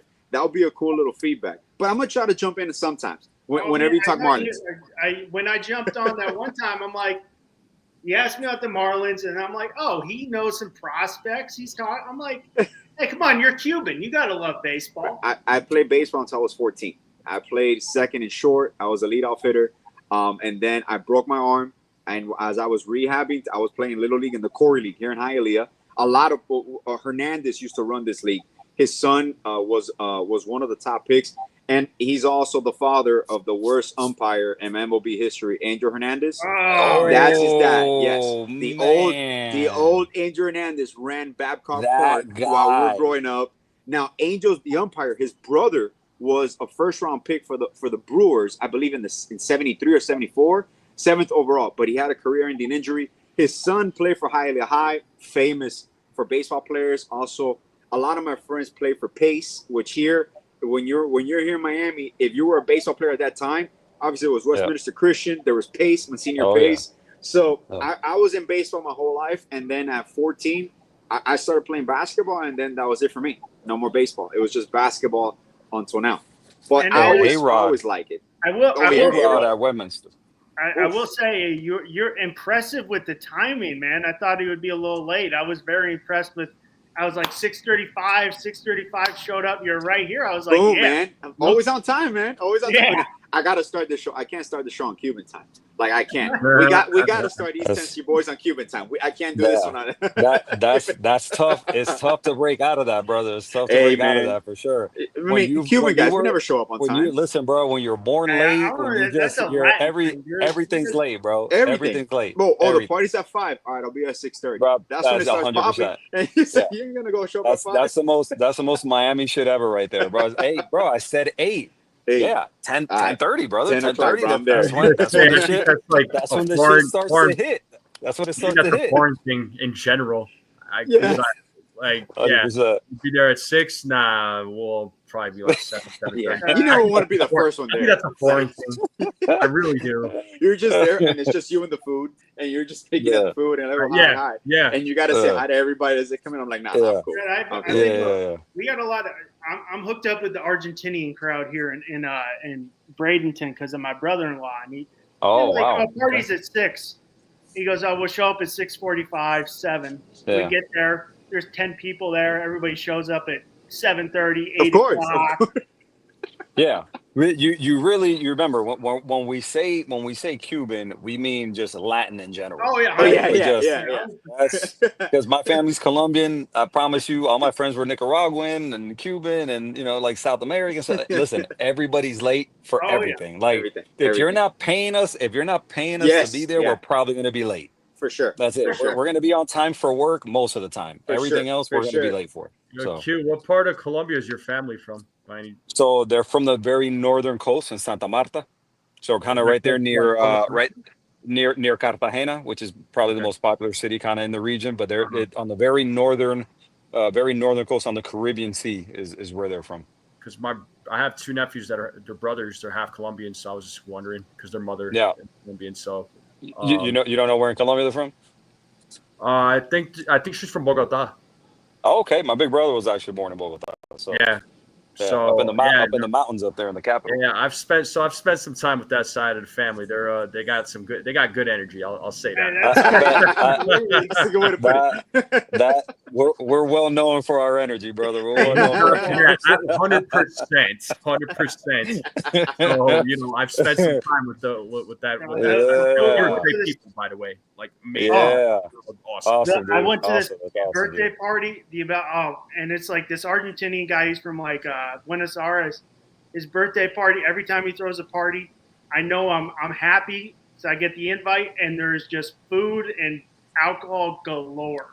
I'm like, hell yeah! If it's an Argentine party, it's going to be red wine, and there's going to be lots of red meat. There's going to be lots of sausage. Sausage, red meat, wine. Oh, yeah. Everything else is, but those 3 things are for sure going to be there without a doubt. Empanada's a big thing for you? Who's that? Empanada for you? Yes. Colombian empanadas are huge, bro. I think all you Latins every Latin country takes credit for empanadas as theirs. Everywhere. I don't know, because Cubans have them, all of the Caribbean has them, South America has them. You go into Central America, they have them. So I don't know really. I think on that end we play nice, and I think everybody just goes, if it's like Colombian versus a Venezuelan, empanada, Oh, then yeah. we'll go. That goes Then into then intense mode. then we'll be like, yo, y'all chill, relax. Like Well, ours are better, you guys right? invented tequeños, right? That's you guys, Colombia. Well, tequeño is a Venezuelan is Oh, very okay. Venezuelan. It's very Okay. Venezuelan. Now, do I think Colombia? You eat them in Colombia, right? Yeah. But I think Venezuelans, I want to say, get the credit for that one if I'm Get the not credit for mistaken. it. All right. I prefer now. Do I like Venezuela? Listen, Venezuelan food is outstanding too. Yeah. I prefer a Colombian empanada, but I will not say no to a Venezuelan Colombia or to a Venezuelan empanada, to a Venezuelan stuffed, arepas. Like, listen, Oh, bro, yeah. I'm good. I'm good with Cachapa. all of cachapa, Oh, all yeah. that stuff, bro. Hey, I'm good with all of it, bro. Listen, if it's good food, I'm there. It don't matter the country, it don't matter the region. Like, It's listen, good. man, It's good. good people, good food, good drink. Hey, man, count me in, brother. I'm there. You go to that Argentinian party, there is chorizo galore, and I Mm-hmm. ain't complaining. I Yeah. love chorizo. 100%, dude. 100%. They love that shit, And man. good quality They love it. chorizo. Good I, quality. Yes. I'll eat anything. Yes. Anything they serve me is great, but I'm not a blood sausage guy. Oh, yeah, me neither. Yeah. I can't Yeah. have blood sausage. Yeah. I don't know It's why. not my Morcilla, right? favorite. I like Morcilla. AJ Morcilla. Yeah. Like, what's up Yeah. with Bobby? He has the blandest palate ever. Like, I thought he Oh, was. dude, since we were kids, man, it's hilarious. Like the way he eats now. Wait, and he's improved a lot. So I got to give him his props. He's improved a lot. He's eating salads. But Bob, when we were kids, it was just like that. It was like the corn dogs, chocolate milk, and like it just like any ingredient. Now Man, it's funny to really? me because his step grandmother was Cuban. Basically he was raised. Bobby moved in on 10th Street when he was like 5, and his stepmother was his stepfather's Cuban. Ralphie boy, may he rest in peace. And his mom made obviously black beans, rice, bistec, picadillo. So he was raised on all that with those spices. But aside from that, if it wasn't that, he didn't want to try anything else. So like you could go anywhere and it was just chicken wings and fries and ketchup. And if he's hearing me, I know he's gonna love this here. I It's thought like, I was AJ. I thought I was the white one. no, man, no. He's white. Basic Bobby. Basic Oh, Bobby. basic Bobby. Mashed potatoes and Mashed white rice potato, and I some thought dino I nuggets. thought I was Some white dino as hell. nuggets. Yeah, just I'll eat bland, all that just food. bland. Like You just need get some him a Happy dino Meal. nuggets. Yeah, give them some dino nuggets and some damn nuggets and French fries. French fries and dino nuggets. Come on, Bobby, do better, bro. Do better. All right, we're We love you, Hey. Bobby. Hey, love you, brother. Love you. Hey, hey, my guys, sorry. I gotta get going, man. Thank you for coming was- on. Too. Hey, Great. man. Hey, AJ, great to see you again, brother. You too, Russ, Q. Love you, man. Russ, I'm gonna hit you up for our next one. My guy, NFE. Q. Appreciate meeting you, brother. Nice meeting you, man. Yeah. Hey, man, let's Hey, get together. you. Let's get together again on something soon, man.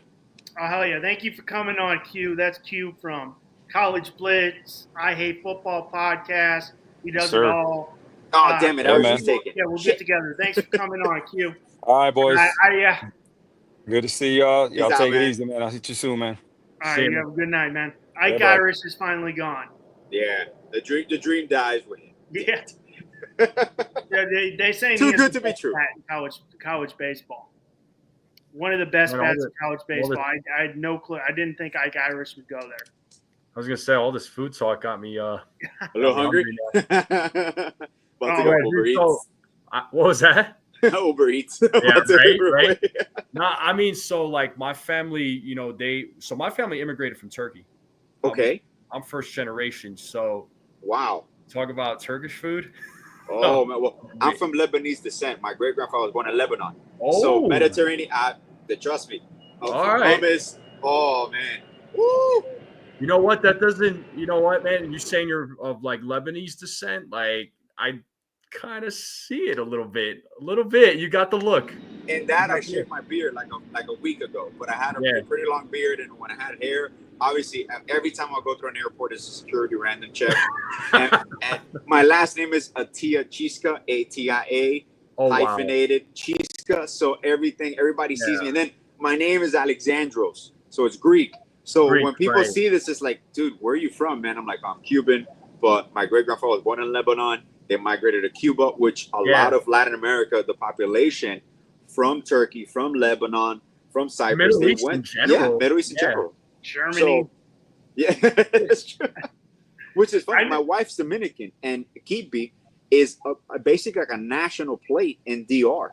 Like they'll have the kibes for The kibe? the kibe, yeah. Yeah, They have yeah, it for their bro. parties and everything. It's almost a national play. Everybody eats it I over didn't there. know that. Yeah, it's insane. And I've it's funny actually how never- different cultures go all around. Yeah, no, because I knew a lot of Dominicans growing up because I grew up in New York. Like I was Okay. born and Oh, raised. there you go. So it's like Dominicans forever in New York. Yeah, but yeah. I never heard any Dominicans talk about kibe. Ever. Wow. I don't know if it's in the island, maybe. But Maybe, over I there, don't they know. have it as a party favor. So, like, That is anytime so you go, like, when we have pastelitos and croquetas and all, they have Yeah. kibes, pasteles, and all that. I'm like, wow, that's insane. I did just eat, but I need to. I need to eat again. I was about to. Hey, there was some white as hell. Like I was listening on. Was it Friday? Because you guys bumped. There's some white as hell Hispanic people. I will Oh, say. yes. I know Yes. Bobby said Yeah. I'm white, but there's some whiter yeah. than me. For sure. You'll find that amongst like again amongst like the Colombian population because like my brother's ex-wife was from Colombia and that they're some of them a little bit on the lighter skin side like you would never think. Look at Canelo, boxer from Mexico. Yeah. Who would have thought? You know what I mean? Nobody thinks ginger Mexican, but Well, it happens. It happens. A lot of my brother-in-law, his dad's from Mendoza, Argentina, but he's got a lot of German roots. There's a lot of Correct. European, yeah. Yes. So like a lot of Italian, a lot of yes, German there. I'm Argentinian, but like if you go back, there's a lot of German people in Argentina. Yeah. Don Francisco, the famous guy from Chile, the famous presenter from Chile, he's from German descent. So a lot of people from Germany migrated to the South American coast. Mm-hmm. Hitler too. Yeah. Oh man, he went there. I'm not touching that one. Yeah, that was just gonna stay there. Adolf alone, just Adolf alone, just float away, Adolf. Do people name their kids Adolf anymore? That's like a weird thing. Like the best one I heard is the Curb Real Enthusiasm. And he goes, "You named your dog Adolf?" He goes, "Yeah, it's my grandfather's name." That's like a Cuban guy naming their kids Fidel. Like that died. Oh, like that. There's names that die with either political affiliation or like a mass murder. It's like, yeah, you don't name your kid that anymore. Well, it's funny. It's funny. I met a Palestinian guy whose name is his first name was Fidel because his dad really liked Fidel Castro. Yeah, that's insane, man. That's insane. Well, no, it's true. It's true. Yeah. Like very few and far in between. Now there's no Cubans anymore named Fidel. Even in the 60s and 70s, in the height of it, there was a lot of people named Fidel. Even Fidelia, like in women name. But after that, it's like non-existent. Now we just got the Y influence, the Russian influence. So Yusnavi, Yosnavi, everything is with a Y. Yurislavis. Yeah. Who's the other? Not Fidel, but the other guy. I can't remember his name. They put him on shirts now. Che Guevara. Che Guevara, Argentina. Guevara, there you go. Yeah. The All famous right, we're picture, at the famous 20. portrait. Irish went 19. Andrew Fisher went 20. He's from Tennessee. Oh, that guy's a dude. I don't know. I don't even know Fisher. I was thinking Klein. Let me see. Hey guys, I have to head out now. Russ, I got to play this. Okay, yeah. Russ, back to your natural habitat, just by yourself. I'm comfortable. I'm gonna start getting into my prospect. This was I greatly appreciate both you guys coming on. It's a great conversation. You guys are always welcome to come back on. We'll talk some more baseball. I know we got a little sidetracked. Hey, when the conversation is flowing, it's just you got to go with it. It's fun. When you talk about food, that's going to get everybody buzzing, dude. For sure. No. Yeah. All right, man. Hey, good luck. Good luck the rest of the way. Enjoy the show, man. Thank you for coming on. That's My AJ pleasure. from the East 10th Street Boys here on FTSN. NFE. You have a good night. NFE, man. Nice meeting you, man. Thank you for coming on. I greatly appreciate everybody who came on today and helped me support. I know we got a little sidetracked from baseball, but thanks for everything. And It was Yeah, fun. reach out, man. Maybe, I know you're a Yankees fan, so I know you see me go live. So, I mean, for pre-games or play-by-plays, I mean, maybe we could do a pre-game together or something, or do something else. We Oh hell yeah, yeah. go together. I'm just like, like I'll throw in a Yankees comment. I'm not the type of guy who wants to like go in there and like throwing my own plug type of thing. They're like, Sure. hey, what you think about it? I'm like, that's not cool. I wouldn't like someone to do that to me. I don't think I'd like to do that to someone else. But yeah, hey man, I'm down if you want to do a little post game or just come on talk some Yankees. I'm always game for talking Yankees baseball. Get a little angry, but always game for it. No doubt, man. No doubt. But yeah, you go ahead and take it easy, man. Again, Russ, I appreciate you reaching out to me and asking me to jump on. It was a good time, man. So great. Oh yeah, great. You're always welcome if you want to come back, and we'll work on trying to get something going. A little more baseball talk next time. Yeah, no worries, man. I'm hungry now. It happens. All right, Russ. Thank you so much. Have a great stream. You have a good night. All right, you too, bud.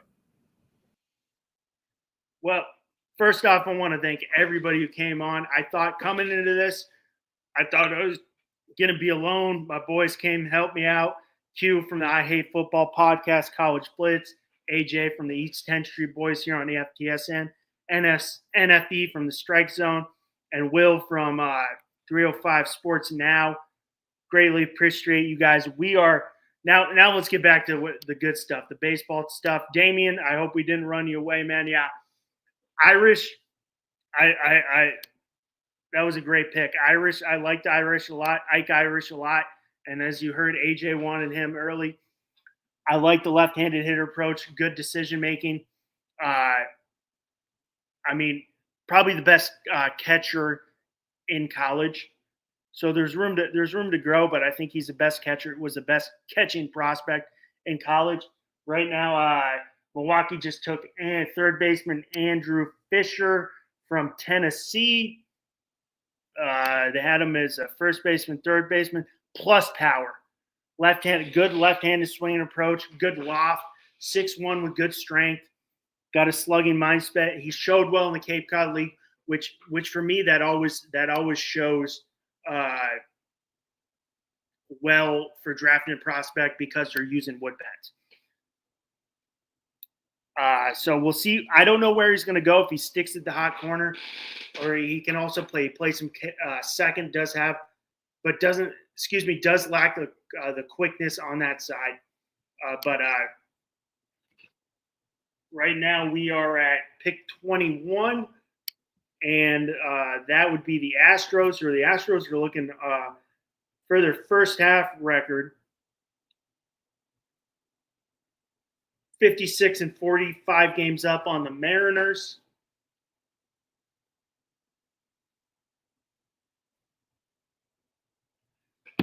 Don't know where they're going. Some guys left on the board. Let's see.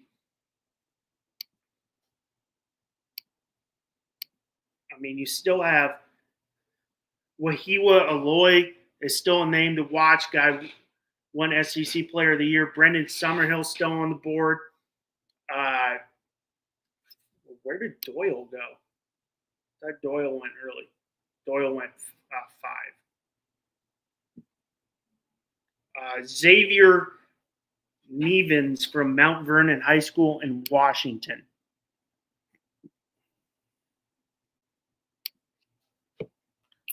Third baseman from Washington, 18, bats left, throws right. Scouts saw him a lot at the area code games in Long Beach. Outstanding left-handed approach, does make adjustments to a setup and swing. Has made adjustments to setup and swings, but there's raw power to all fields.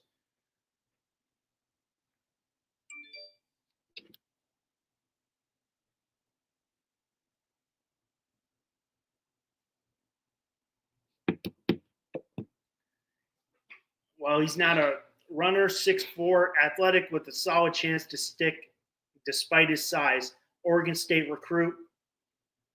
Won't get to Oregon State. His comparison is Austin Riley. It's a pretty good comparison. Right now on the board,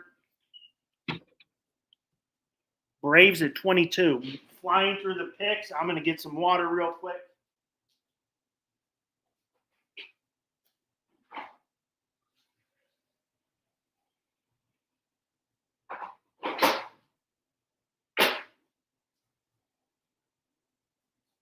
Okay, we got Wahiwa Aloy, Jace Lavalette from Texas A&M, who was considered the first overall pick last year. Gage Wood still on the board. Cruz Schoolcraft from high school in Oregon. Brendan Summerhill from Arizona are your top 5 remaining. Where I see that, if you're going upside for the Braves, you would go Lavalette. Probably the best overall power in college baseball, had a down junior year. But you could go Summerhill, considered the best player in the 4 corners. Strong, athletic, left-handed hitter. Switch hitter, he's dynamic on both sides of the plate. Good approach at the plate. He walked nearly as much as he struck out in 2024, which is plus. So limited swing and miss. So let's see what the pick is.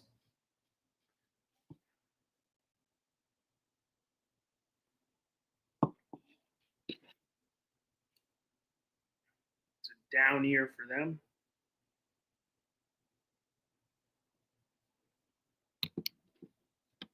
Are the Marlins doing like the O's did with their picks like last year? Damien. Damien, could you elaborate on your question? What did the O's do last year with their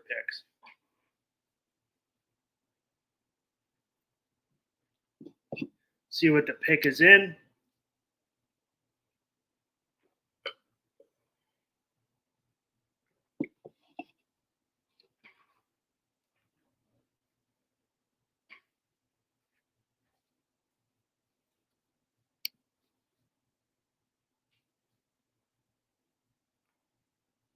Down year for the Braves. Pick is in. Still nothing. Braves right now at the end of the first half ended up playing the Cardinals right now. Braves are 42 and 52, 12 games out of first place.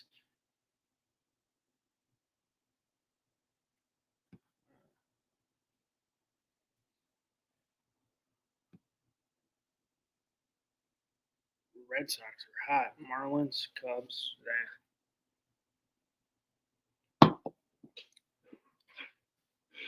I'm saying the Marlins last year and this year's picks. The Clemson, Henderson.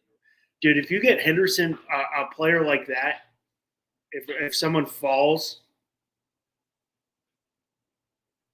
if someone falls like that, could be organization changing like that with Rutschman and Gunnar Henderson. So let's see what they.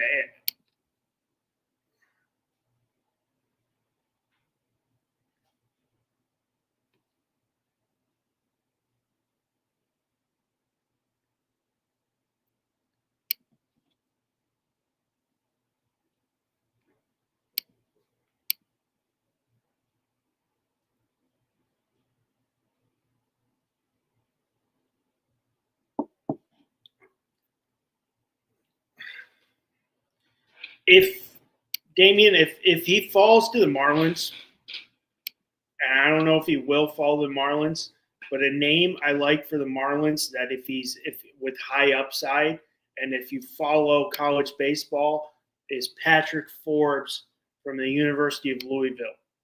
The pick is Tate Sutherson from Basic High School in Las Vegas, Nevada. Shortstop, outfielder.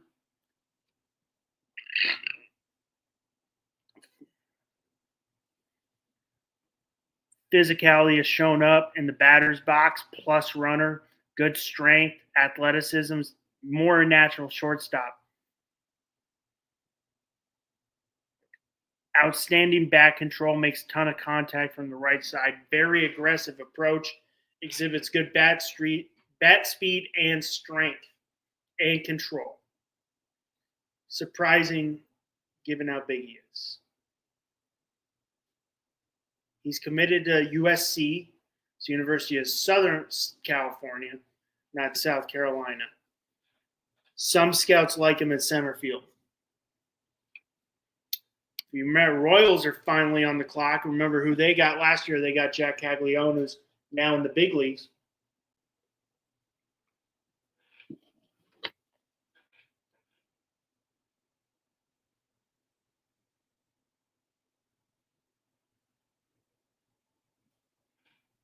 So we'll see what they do. I still think you go with the upside with Lavalette, or you go with Summerhill. We're still on the board.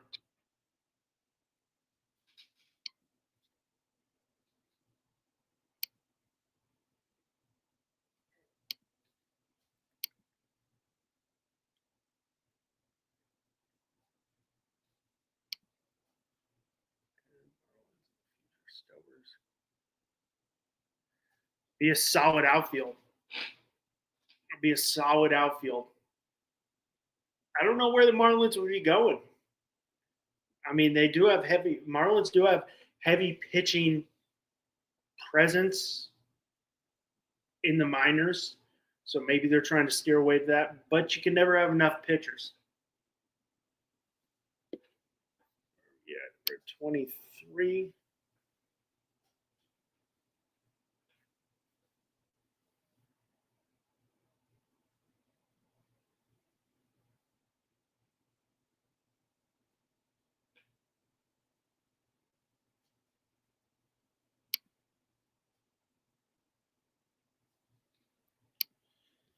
At 23 with the Royals right now, Royals are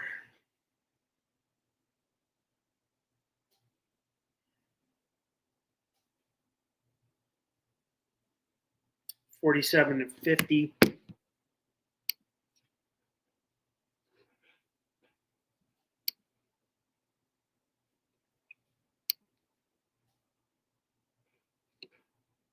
Pick is in.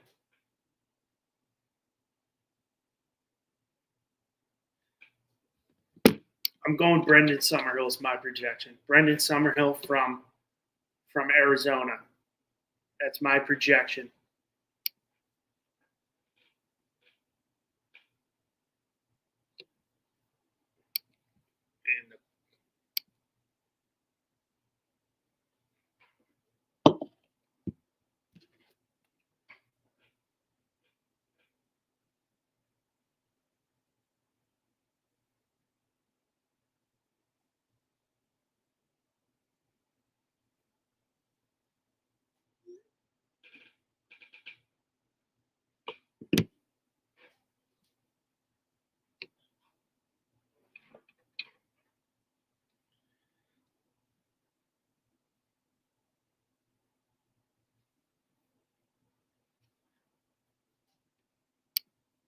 Nope, still nothing yet. But my projection is Summerhill. I don't know if you guys saw like the ratings for baseball starting to go up. They had one Tigers game that had like 2 million people watching on Sunday Night Baseball. Ratings starting to go up a little bit. Baseball's starting to go up. Got the Royals on the board. Summerhill, Lavalette. I think it'll be Summerhill.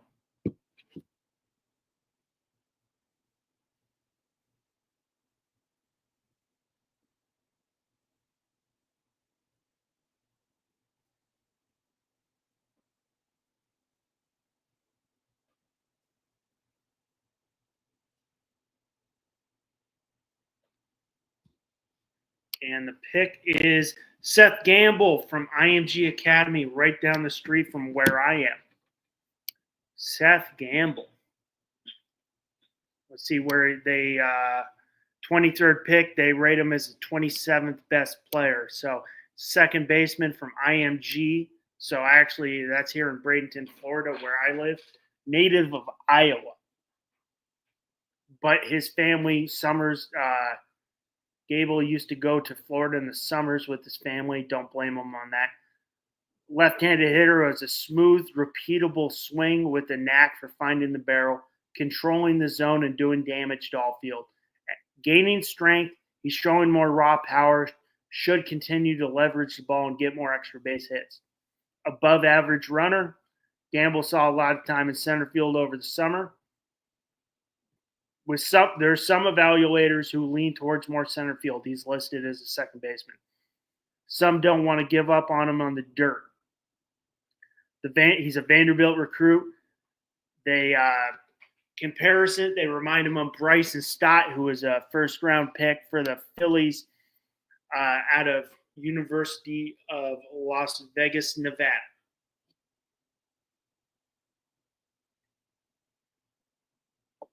Ooh, that is 413, 4 home runs, 30 RBIs, 12 stolen bases in 25 games.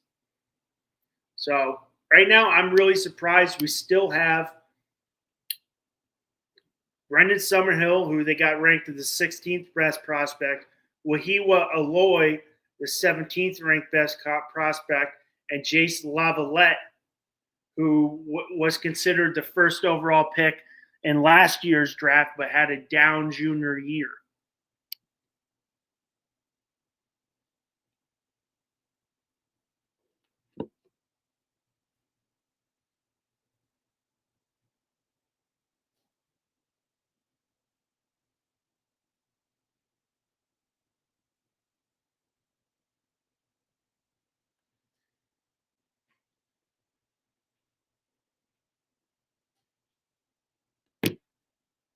What we get with 24? Jordan Yost from Sickles High School in Florida. I do not know where that is at. Where did they rank him? 50. So they went below slot. Shortstop from Sickles High School in Florida. The Florida Preps, he's a late bloomer.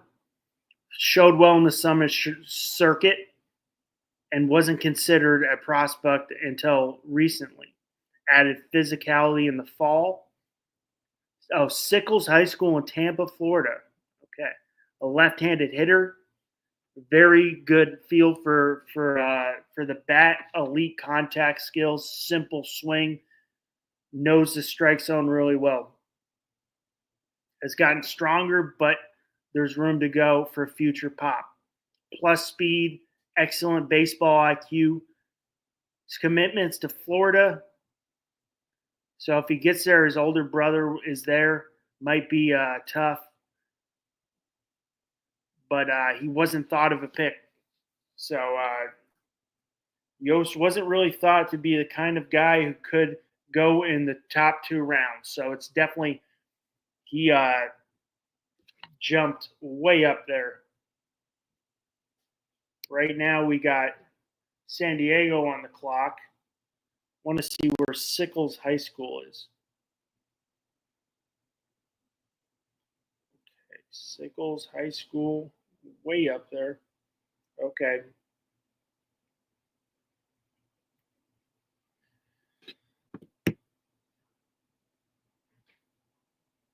Okay, we had San Diego took Cruz Schoolcraft at a Sunset High School in Oregon.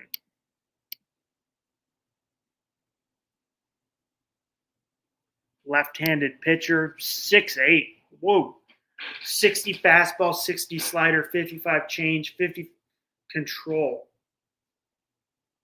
He did reclassify, so he's on the younger side. 6'8", towering presence on the mound. Fastball touching 97. He has a tight, traditional 2-plane slider, throws the low 80s that has carry and teeth, and believes he has feel and spin for the curve. He has a good feel for the changeup as well, which he sells with excellent arm speed. Despite his size and long limbs. He does have excellent job with maintaining his delivery and landing. He does hit. We'll see if he hits the. We'll see if he gets to the plate. But this guy's a Tennessee commit. Right now we got Philadelphia on the clock. I don't know if Josh is still in there. You got some big players still on the board for your Phillies, Josh. If you're still in there, I know he's on vacation. Summerhill, Aloy still on the board. Lavalette still on the board. So, I mean, there's some big players still on the board that haven't gone yet. Caden Bonine is another name. I'd take him. If he gets to the Marlins, I'd take him, Damian. I'd take him, but I don't see him getting there. But he's definitely thought of one of the better catchers.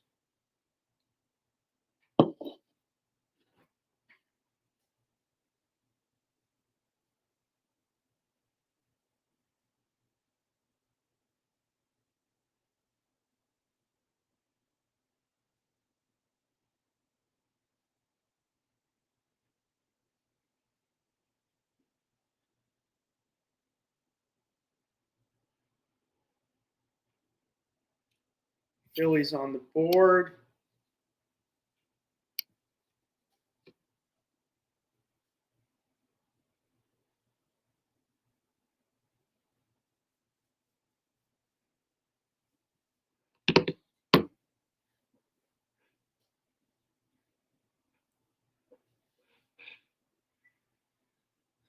They got 3 picks tonight, so they got 26th and 63rd.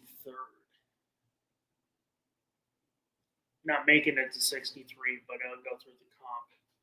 That'd be in the second round. See where the Phillies go. I was off. Summerhill still on the board.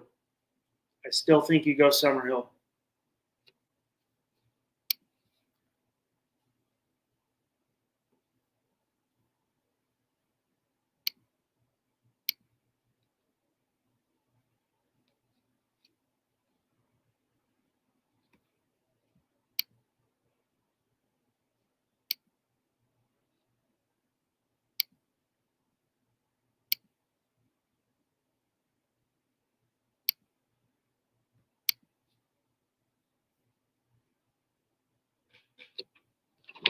Pick is not in yet.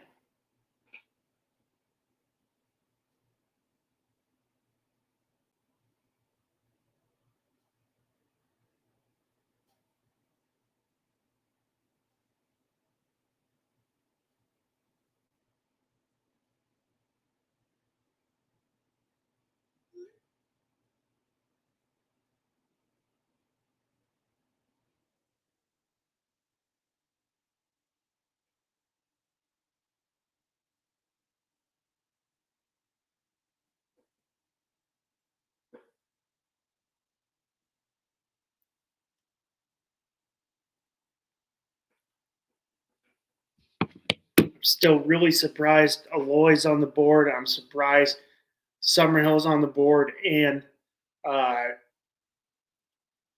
Lavalette, who has a lot of power upside, who was the best power hitter in college baseball last year, had a down year. Gage Wood's another name to watch, still on the board.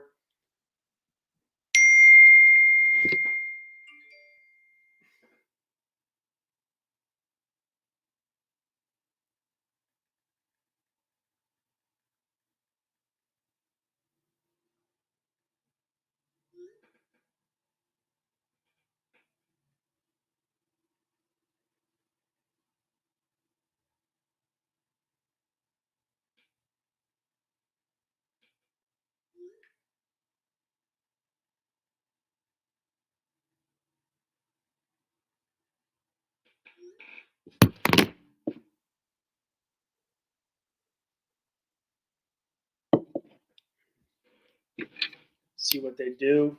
Okay, they took Gage Wood. Like that pick for the Phillies. Had a right-handed pitcher from Arkansas. I like what he did there. Considered the best fastball in the draft. 94 to 96, does reach 98. Combines that velocity and carry with the low released height and flat approach angle. Produces elite rates of chase. as well as overall in the zone swing and miss. He relies heavily on the heater and a power 82 to 85 curveball that shows flashes to be a plus pitch. Wood has an upper 80 slider. He's still working on it.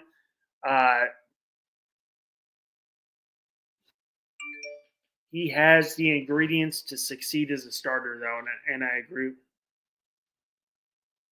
I agree with that. I saw this guy in Omaha, and I like what he did. So that's a solid pick for them. 21, right-handed pitcher, 6 foot. He was the Arkansas closer as a freshman, so I also like seeing that because he's got some versatility, high leverage relief pitcher as a sophomore. Scouts looking forward to him. As scouts were looking forward to see more, came down with some shoulder fatigue. Those command is sporadic at times. He did deliver a 19 strikeout this in 2024. Good combination of stuffs and strikes. So that's a good pick. Right now we're with Cleveland on the clock.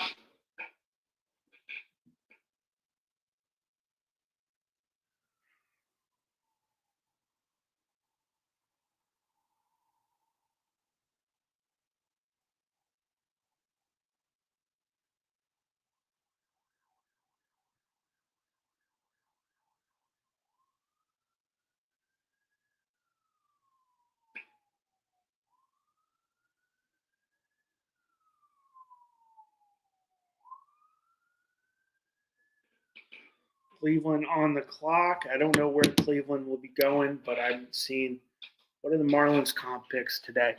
Marlins just the comp pick. Marlins only. I think they only have the one comp. What is it? Comp A. Yeah, just comp round A. 43 is the only one left. So I'm going on the Marlins tonight. So they had 7. They got comp round 43 and 46. So right now we are at 28. So Damien, what were you asking? Sorry, we got a Fisher. No, you were asking. Who's the other guy you're asking about? Irish and Fisher. Yeah, both gone. Fisher, if Boney from Coastal Carolina is there, I think he's one of the better, if not the best college catcher. If he's there at 43, you take him.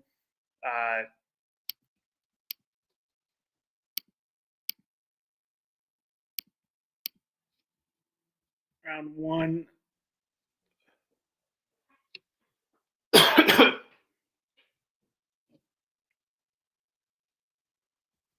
This is the last pick of the first round, and it's Jace Lavalette, who was considered the number 1 overall pick last year. Raw power. Had a down year this year, junior season, that hurt his chances to go number 1.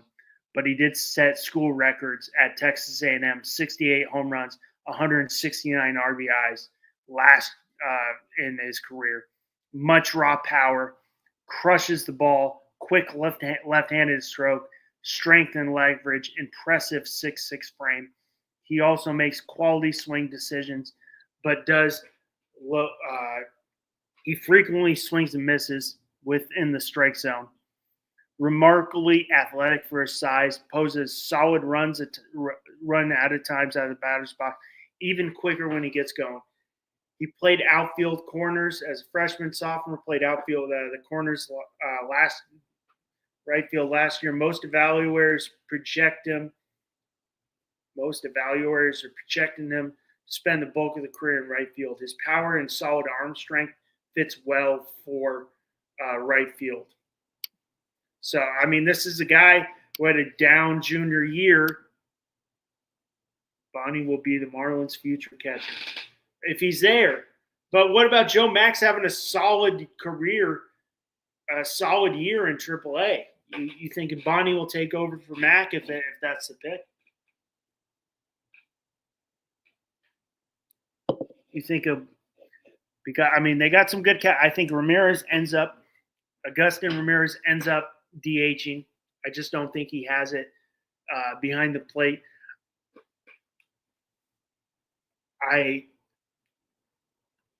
As what I've seen in the minors, I like Mac, but Bonnie, I think, is the best college catcher in the whole draft, in my opinion.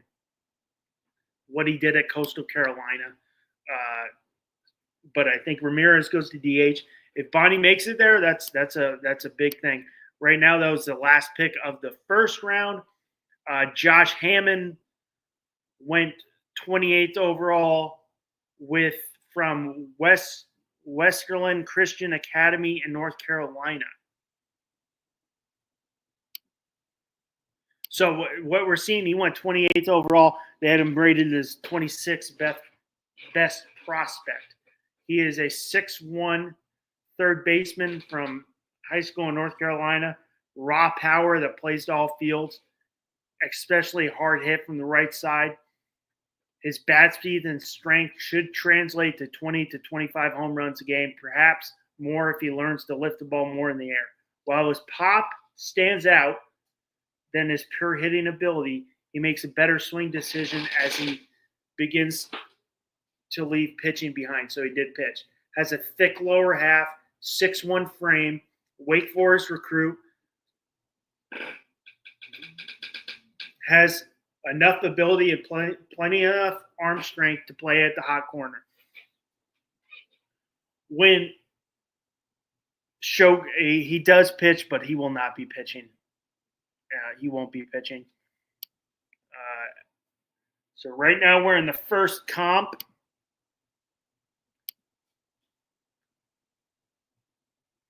Arizona on the clock. We still have some big names on the board.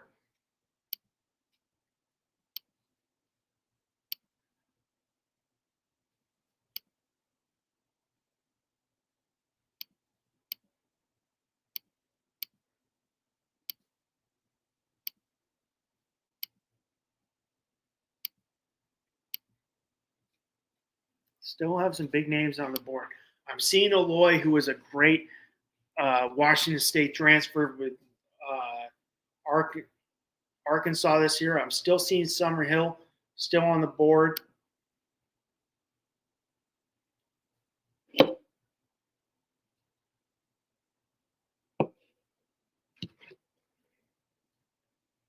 Pick is in. Patrick Forbes. Damien didn't say watch that name. Patrick Forbes was a name, but he goes, and he's a guy to watch. He was a prep power hitting third baseman when undrafted. The Cardinals used him more as DH as an outfield freshman year before switching gears to pitching. So his sophomore year, he did throw 38 and a third innings off the mound in his first two college years. I like what he did this year. Ford's this year with Louisville, helping that team to get to Omaha. High explosive carry on a high spin fastball, averages 94. Ticked up with Team USA and Cape Cod League last summer, 94, 96, peaked 100. He also has a power slider, which runs more 81 to 85, can be a plus pitch at best, and will occasionally turn into an upper 80s cutter. He hasn't had much time to refine an upper 80s changeup that features plenty of fade. As Forbes concentrates more on pitching, I think there's more up. I think this is an upside pick. Upside pick, guy hasn't pitched much, so you're going on high upside for a college guy. You don't see as much, but this is definitely an upside pick. Who hasn't pitched much, helped the team reach Omaha last year. He could fit in the front end of a big league rotation if he works out fine. But we got Baltimore here back-to-back, 30 and 31. JB, you still in? We have Baltimore back-to-back. If I was Baltimore, I'm seeing all these players on the board. I'm still seeing Brendan Summerhill. I think the outfield needs a little work. Who's the shortstop?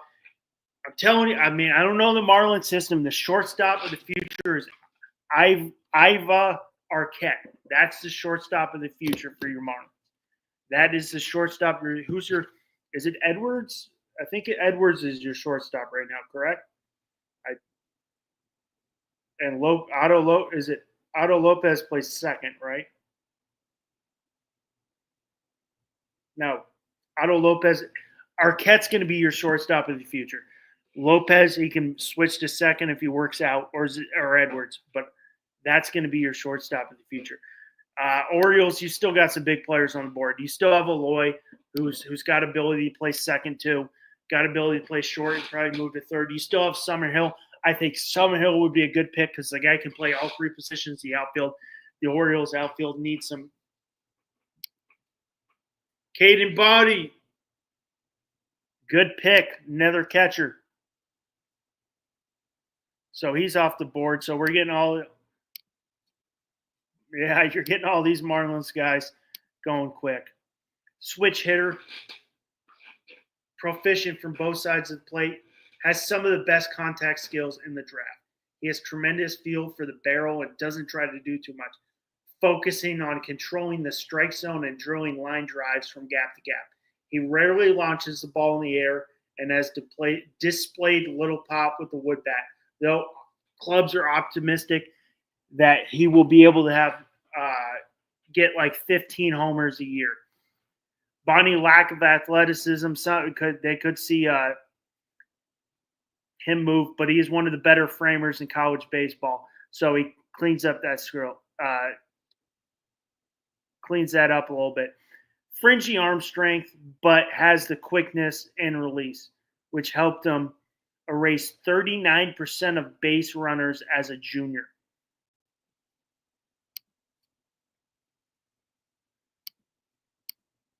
So where we looking for the Marlins at 39? I like Cam Canarella from Clemson. I think Mason Neville would be a good pick if you're going there.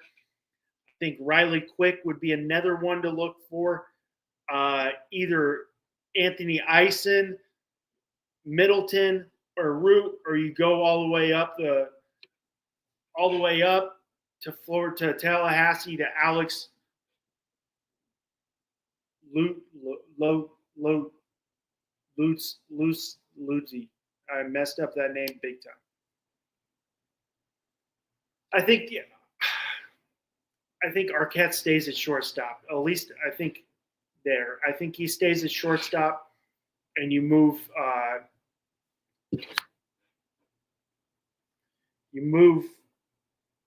on from one, either Lopez or Edwards. Camps would be a good pick. That'd be a very good pick. Pick is in at 31. Oh, Wahiwa Eloy. Finally, two really good picks for the Orioles. Two really good picks. Back-to-back, two really good picks.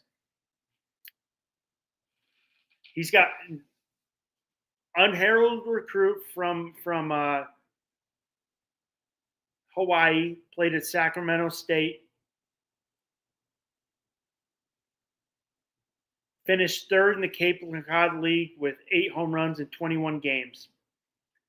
Power is notably legitimate for middle infielder, as he has raw juice that plays to all fields, but especially to the pull side. His combination of bat speed and strength produces impressive exit velos, and he's doing a better job of letting his pop come naturally. His right-handed swing can get too uphill at times, and he does have a little chase, leaving him vulnerable to breaking pitches. On defense, he's got smooth actions, reliable hands, and solid arm strength. This past year answered all his questions about his ability to stay at shortstop at the next level. Despite fringy speed, he gets plenty of balls at short and can make the plays in the hole. If he had to move, he would profile offensively as a second baseman, but could fit at third.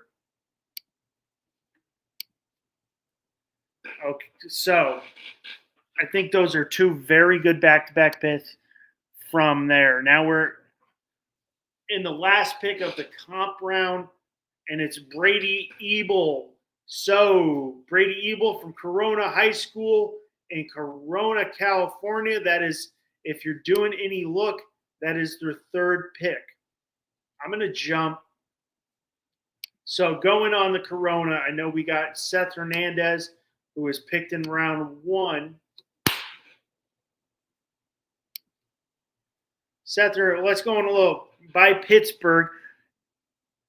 Seth Hernandez, 6'4", committed to Vanderbilt. He's been on the radar for a long time. 6'4" pitching frame, athleticism teams love, always on time with online loose delivery. Hernandez has big stuff and feel for all of it. While he touched triple digits at the area code, he typically sits mid-90s, touching 97 to 98. His best secondary pitch is a changeup. It's a plus changeup right now. He's got a true 12-6 spike curveball and has chances to be a plus hard, tight leg action to it. Sometimes registering RPM of 3,000. On the other side of the Corona, another pick, Billy Carlson, who's considered probably the best high school defensive shortstop. Impressive athleticism and bat speed from the right hand, more of a line drive approach. Considered a legitimate two-way guy. So going on the Corona field, Brady Ebel, who transferred in. Where is he? Comp C 64. So a little bit of a reach, according. His father is the third base coach with the Dodgers, so he's got big league ties. Ebel showed that he could do it all over the summer, along with physical projection that could enable his skills to play up. It is clear he's been around professional hitters with smooth left-handed swing and advanced approach at the plate. He found the barrel consistently and performed well against high leverage stuff in the summer, and I know they played very good competition. This could very well be more power to come as he fills out his 6'3" frame. Ebel doesn't run as well, and many scouts see him moving to third in the future, where he would already be playing where he was playing this spring. He does have a plus arm that is impressively accurate, high baseball IQ, knowing who his father is.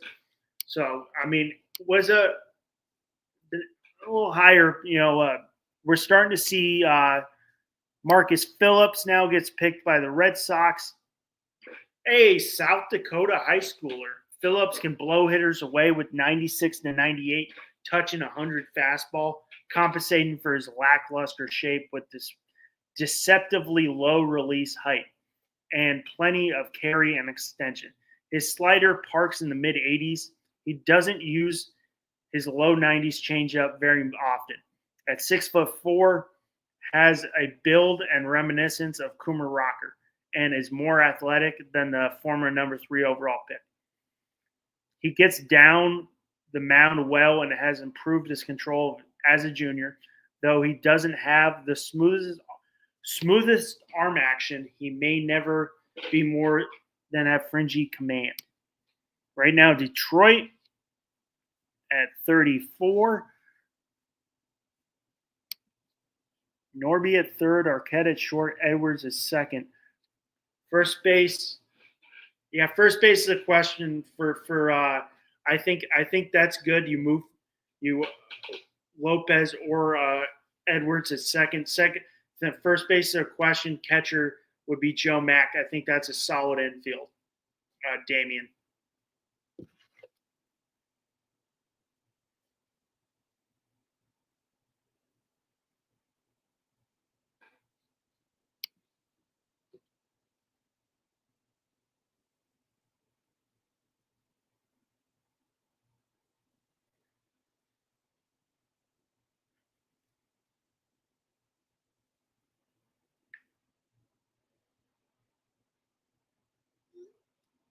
We got Detroit, Seattle, Twins, Orioles, Dodgers, Rays.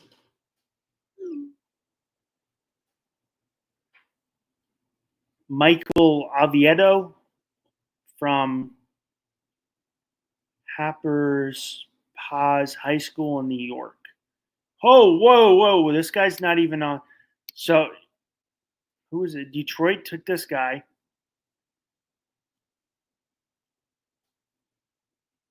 He was ranked by MLB.com the 219th best player.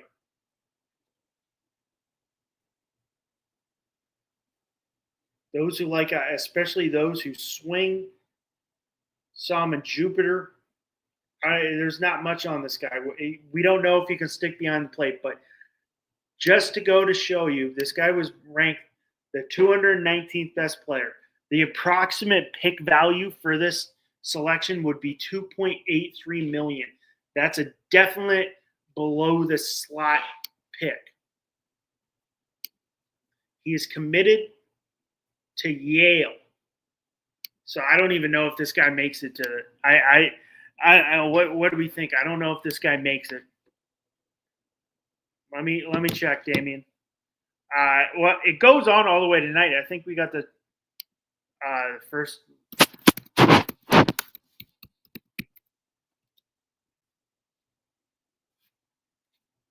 All right, so tonight will be rounds 1 through 3 with competitive the balance rounds. I'm staying on all the way to the Marlins pick. Day 2 will be 11:30, rounds 4 through 20, starting at 11:30 Eastern time. So that would be 11:30. So, I mean, goes to show you, guy was ranked 219th. It's either, if he makes it there, that's a way below the slot value. But he's a Yale commit, so the guy is very bright. So I don't know if he makes it there. That's a Seattle on the mound on the clock right now.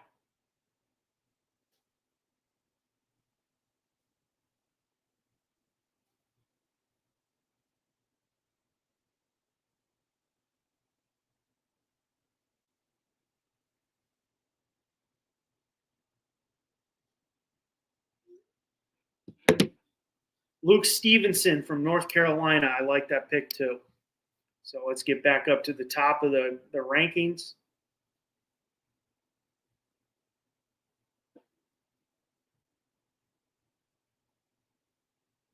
Luke Stevenson from UNC. He could have been a top 5 round pick out of a high schooler. Physical left-handed hitter, has proficiently hit the ball, hard launch angle in the air, power plays from left center to right, foul pole to foul pole, could translate into 25 home run per year, has a reasonably disciplined approach, but struggles to make contact. He's well below average runner, has significant improvement, needs to have significant improvement in conditioning. He has really cleaned up his receiving to become a solid defender behind the plate. His arm stands out both for pure strength and accuracy. So, where's 43? Yeah, 43 is the Marlins. They finish off the competitive balance round.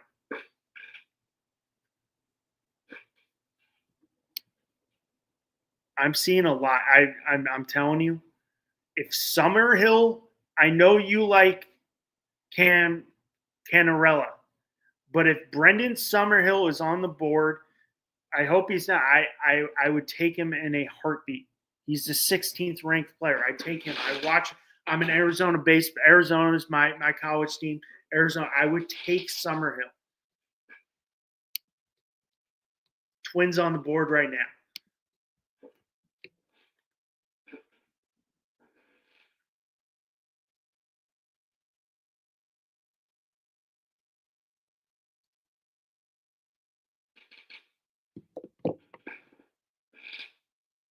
Marlins are going to double down on shortstop. Marlins are going to double down at shortstop. Arquette is projected to move to third. So he's got. I really. I mean, this is my opinion. I think he's got the the hands, to stay at shortstop. I mean, I could see him moving to third. I think he's got the arm strength to stay at third. I mean, if you play shortstop, you definitely have the arm strength to play third. But I think he's going to stay short, in my opinion. I could be wrong. It's baseball. We're wrong all the time. If you fail 7 times, you could be in the Hall of Fame.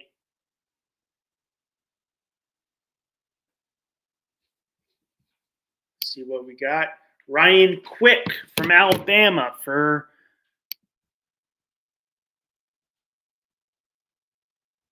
right-handed pitcher from Alabama, 6'6" righty.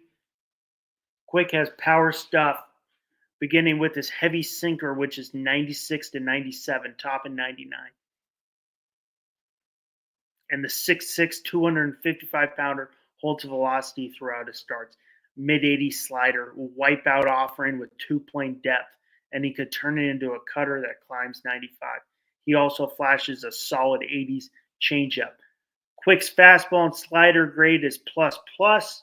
At the best, he can back them up with a quality change. He doesn't miss nearly as many bats as his pure stuff would indicate. His pitches move so much that they can be difficult to harness, leaving him with decent control, spotty command. He has logged a few innings. Hope is he'll get his approach in the minors to become a frontline starter when he gains more experience and polish. So we got Baltimore on the board with that comp pick with the trade they made with the Rays. Still have Canarella on the board, Quentin Young, Eisen, Zach Root, Brandon Compton, Brendan Summerhill's still remaining there.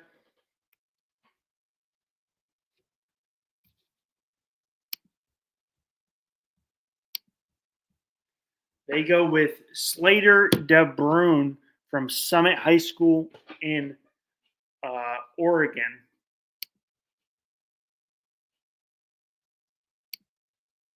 .5'10".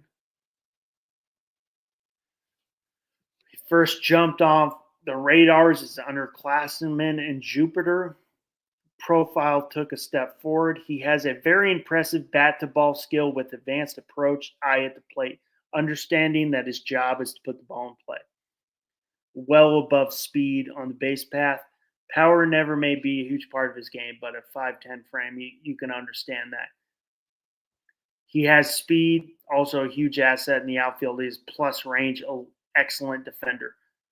Can play center field for a long time. Teams will want to be convinced the Vanderbilt recruit can impact the ball enough in the spring. But those who believe his future is a future table setter. I see the Vanderbilt recruit. I mean, let's see the $2.63 million. I think it'd be tough to get a Vanderbilt recruit there. If he's not liking it, you go play 3 years at Vanderbilt. You could be a high first-round pick if you work it out.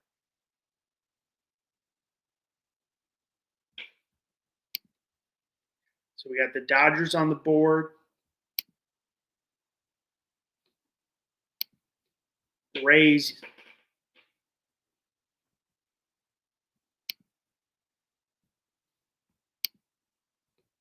I thought the Yankees were on the board. Yankees at 39.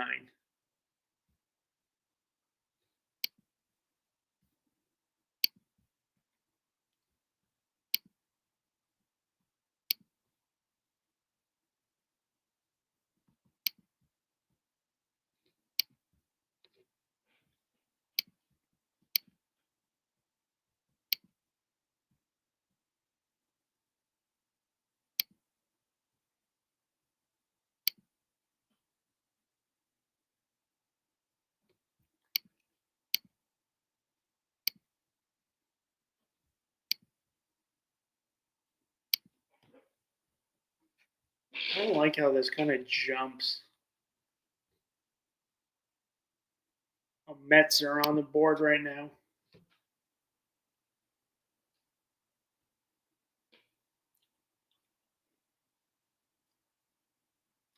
Mets, Yankees, Dodgers, Dodgers.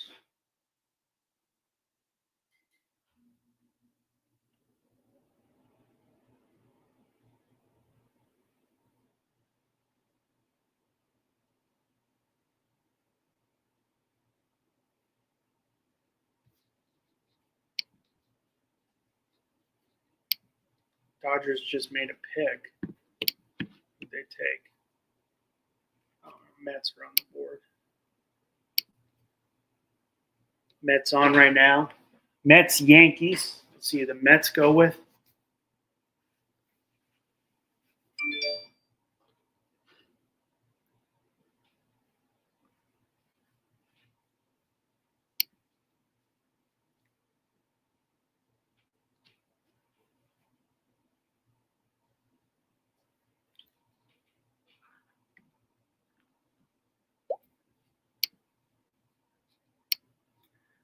Mets pick is in. Right now, half a game back of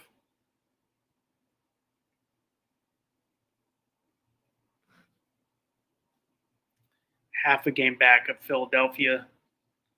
Or a game back. They're 55-42. Phillies 55-41. Still waiting on this pick.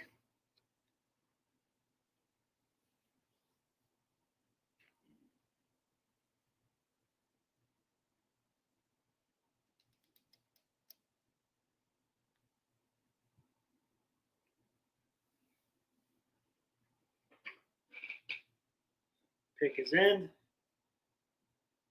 Let's see where they go. Summerhill still on the board. He's the 15th ranked prospect, or 6th. Summerhill, 16th ranked prospect. Still on the board.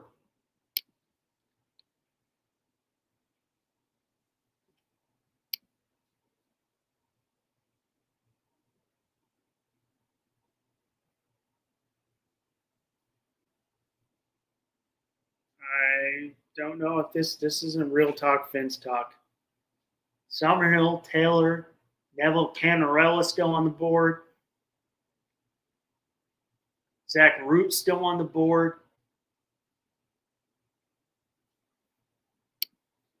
Mets still haven't gone.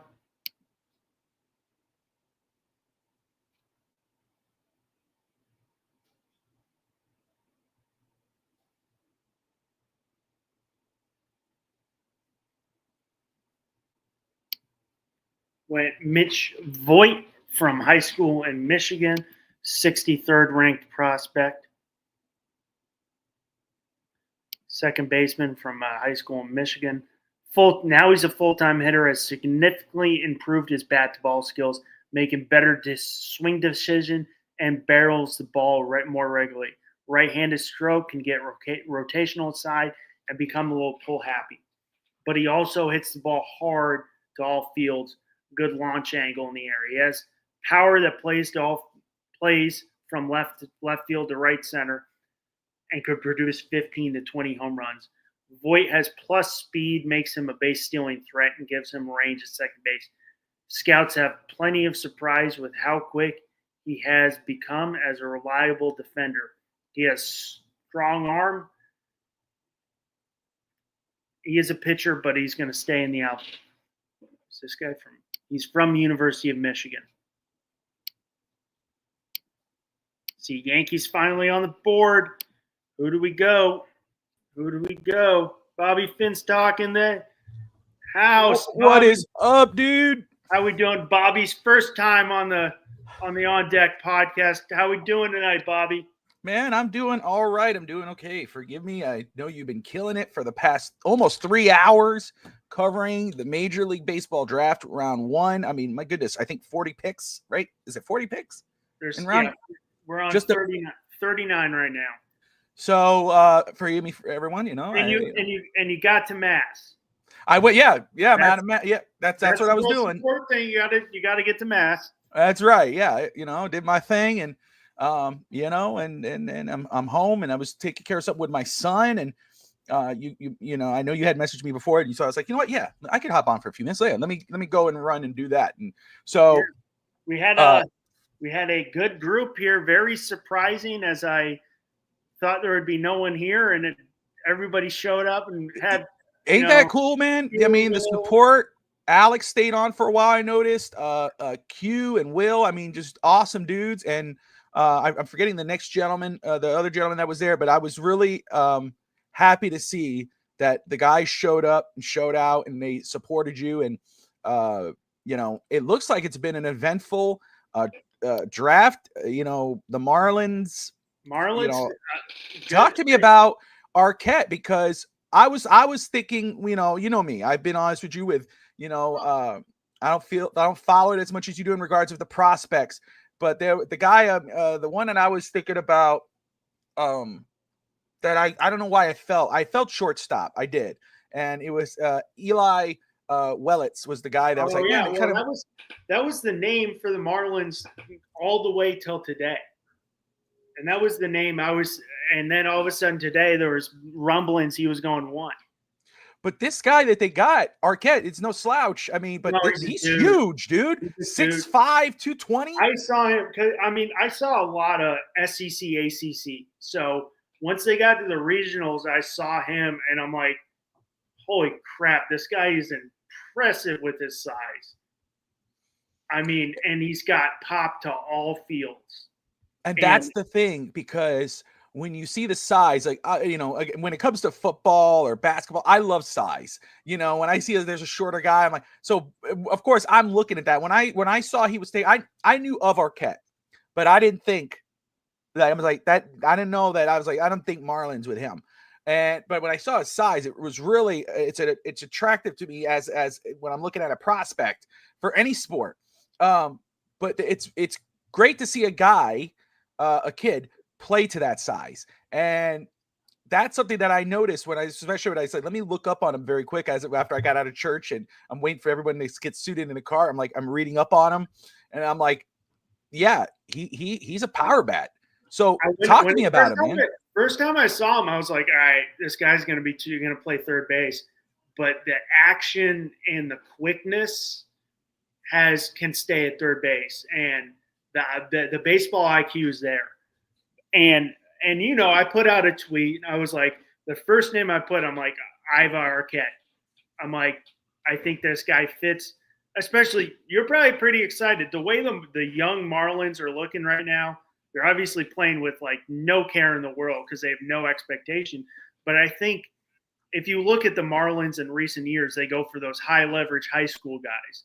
I'm like, I think he fits well into the young movement that they got, that he maybe is a year and a half in the minors, but by that time fits well into how the organization is going. Because they're 15-7 since June 20th. Yeah.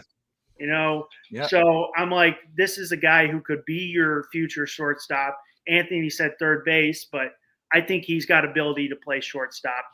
I mean, that size plays. He's got raw power and a quick hands, enough athleticism to stay at shortstop. I mean, I was impressed. AJ came in. He's like, I want Ike Irish. I'm like, you said he didn't know anything, because those are my two names for the Marlins. I'm like, Arquette makes it to 6. Then you go Irish. He came in. He's like, I want Irish. I'm like, whoa. You came in like I was going low expectations, and you come right in with dropping a name. But I like the pick. I really like the pick. Let me ask you this, and I'm really excited that you like the pick, because I know you do your homework on this. I know you love Major League Baseball. You cover Major League Baseball, but your passion is high school, college. Your passion is the prospects. You love watching these guys, studying these guys. So to hear you say that you like this pick gets me excited for the future of this prospect. I mean, I think he's got the ability to stay on the dirt. I think he's a shortstop, but he's got the side. He could play third base. But if you have either Otto Lopez or Xavier Edwards Strom at second with Arquette at short and Norby at third, they got to figure out first base. But that's a nice young up the middle group. That's good. And Kyle Stowers hit the cover off the ball today. Woo! 3 homers. I mean, my goodness. And again, the run that they're having, like you said, you have brought it up before on East Country Boys in the comments about expectations. And I think that's a fair judgment. Obviously, as fans, you want to say, hey, like I was asking that day, is, even though we know realistically, the Marlins shouldn't be in that conversation. My point was time frame. Is the time frame still in that conversation? Like, hey, if they make enough, can they make a run? Or are they in that ballpark? But of course, you were like, no. And it's because but I actually appreciate, I like that there's no expectation, because that's when you take the pressure off. And you see these guys when they have nothing to lose, they play with their hearts on their sleeve, and it's inspiring and it's exciting. And when you add someone like Arquette, it's another beast. I have to ask you, the Yankees just made their pick, so I'll let you talk about that, man. Go ahead. I'm not even happy. So Dak. It's a I Dak. mean, I don't know. He could be a great player, but I had like 3 guys in my mind, and I wanted them. So well, let me ask you this. But Bobby, going off the I think going off the Marlins and not having the expectations of coming in as being a poor team and not winning a lot of games, I think you did a great job at the deadline last year, getting Norby, getting a couple pitchers in the minors, getting Stowers. Now these guys are getting and we're seeing, and I know you're on Twitter or on X, whatever it is now. You're seeing the Orioles fans over there like, we got rid of we got rid of Stowers, and now we got Kerr. I'm like, but it's just the young guys are now. Not a lot of teams either want to give their players the space that they need to grow, where Stowers was struggling in the big leagues, but he was getting, with the Orioles, 10, 15 at bats, and he gets 1 or 2 hits. Oh, you get sent back down, and you're seeing it now. Now these young guys like Stowers, like Agustin Ramirez, like Norby, are getting full-time at bats, and you're seeing it pan out. Absolutely. And I want to ask you, because I'm getting a chance now to review, kind of see what happened in round 1. And we just talked about Willits as a guy that I was kind of like keeping my eye on. He went number 1. Yeah. So I have to ask you, because a lot of Ethan Holiday was rated number 1 prospect for most. Are you surprised that went that way? Is there any surprises in round 1 that you were like, whoa, wait a second, that guy, I wouldn't have to, like, anything shock you so far in the draft? Okay, well, there's one real shock recently. Okay. I think he just went to the Tigers. Let's see, Detroit. Michael Avieto. He goes to some Hospags High School in New York. He's ranked the 219th ranked prospect. Got picked 34th overall. Oh wow! Now he's a Yale commit. So I'm looking at that. I'm like trying to scroll. Where the heck is this guy on the list? I'm scrolling all the way down. Now maybe he's a great player. Who knows? Maybe they saw something. I'm surprised Summerhill's still on the board. Brendan Summerhill from Arizona, who's ranked the 16th best prospect. They still have the guy I wanted, Anthony Eisen, still on the board. Damian really wants Cam Canarella from Clemson. I told him if Summerhill's there, you take Summerhill. Didn't Conan go down for the year this year? Yeah, I think he did. Yes. Sorry, I was reading some of the comments here. Is round 1 wrapped up now? Is there a couple? Is there? Yeah. More? So we are. Sorry, that's what I'm trying to. No, yeah, it's we're in the competitive balance B, I think. Okay. So there's this is like there's round 1. There's only 27 picks because teams lost it for you give them a qualifying offer, and that's just like a tender, like they do in basketball. Yeah, you have to give up that draft pick. So there's only 27, and then they got a prospect promotion. So Royals got 27, so there's 26 for Bobby Witt, got like the MVP, third in the MVP for being prospect. So you got to pick for this, and then now we're in the competitive balance. So there's a couple picks left. Got the Dodgers, the Rays, and then the Marlins right there. But are you excited? I mean, I know the expectation going in for the Marlins was no expectations, but are you watching the like, hey, yeah, we're not going to make the playoffs, but these young players are coming, showing out. I mean, like, I like Stow. I'm a college guy. I like Stowers, I like Norby, but Augustin Ramirez, I think he's a DH after a while, but he's got an aggressive swing path. Are you excited right now, or are you That's a great question, and the way I answer, I think it's hard not to be excited. I mean, because like you said, there were no expectations coming into this season. Fans still have a bitter taste in their mouth with this organization, building it up and tearing it down and everything else. And one of the things the owner said and the GM, it basically trust the process. We know what we're doing. This is a better team than you guys expect. Yeah, I agree. No, I mean, not this year, but to see what they're doing right now, to see the fun that they're having, to see what they're able to do for the city of Miami, but also the fun that they're having as a team. They're learning together, they're growing together. And then you're watching these younger, like you said, Norby, that's an easy, that's a name that that's going to grow.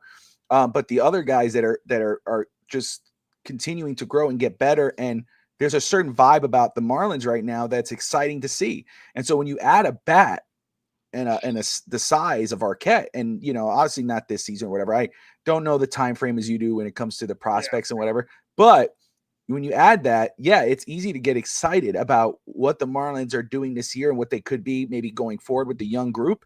But also when you're adding in that size and bat and the potential of Arquette later down the line, it's very easy to get excited about the future of the Miami Marlins. But are you, I mean, like, obviously we know the Marlins track record. Do you think the fan base will come in and, hey, the trade deadline comes and Alcantara gets traded, Edward Cabrera gets traded? Do you think that's going to affect the fan base? Like, hey, we're just going back to try to collect prospects, or are we like, hey, let's go for it this year and see how we can do? I mean, Alcantara's trade value is probably down right now, but yeah, is that would you think that would, because there's probably a little excitement going around right now because they're playing very good baseball. Yeah, and again, that's the homer side of it. It's like I did on East Century Boys, where I asked, like, hey, I know it's a long shot, but mathematically, like where we are in the season, is there still a chance for the Marlins to, if they continue a run, to sneak into a playoff spot, a wild card spot, whatever? And I think that when it comes to the fan base, there's a group that feel that way. Like, hey, man, I like what we're doing. I like the way we're driving. I don't want to quit on anybody right now. I don't want to trade anybody right now. But the Marlins, as we all know, they trade their top guys for prospects. So yeah, you're gonna have fans who are gonna be upset about it. I don't want to get rid of Sandy or anything else. However, I guess I would say it really depends on what we get back for them. Yeah. And I'm going to be honest. If you're a Marlins fan and you're watching, or you're seeing this on Twitter right now, we got 80 people watching live right now via Twitter and YouTube and everything. We appreciate everybody watching. Make sure you're watching On Deck, a special broadcast of On Deck Baseball, Major League Baseball Round 1 draft special. Make sure you hit Damien's been calling for Cam Camarella since we got on. Make sure if you're watching anywhere other than YouTube, hop on over to YouTube, hit that subscribe button, and you check out Russ every Wednesday night.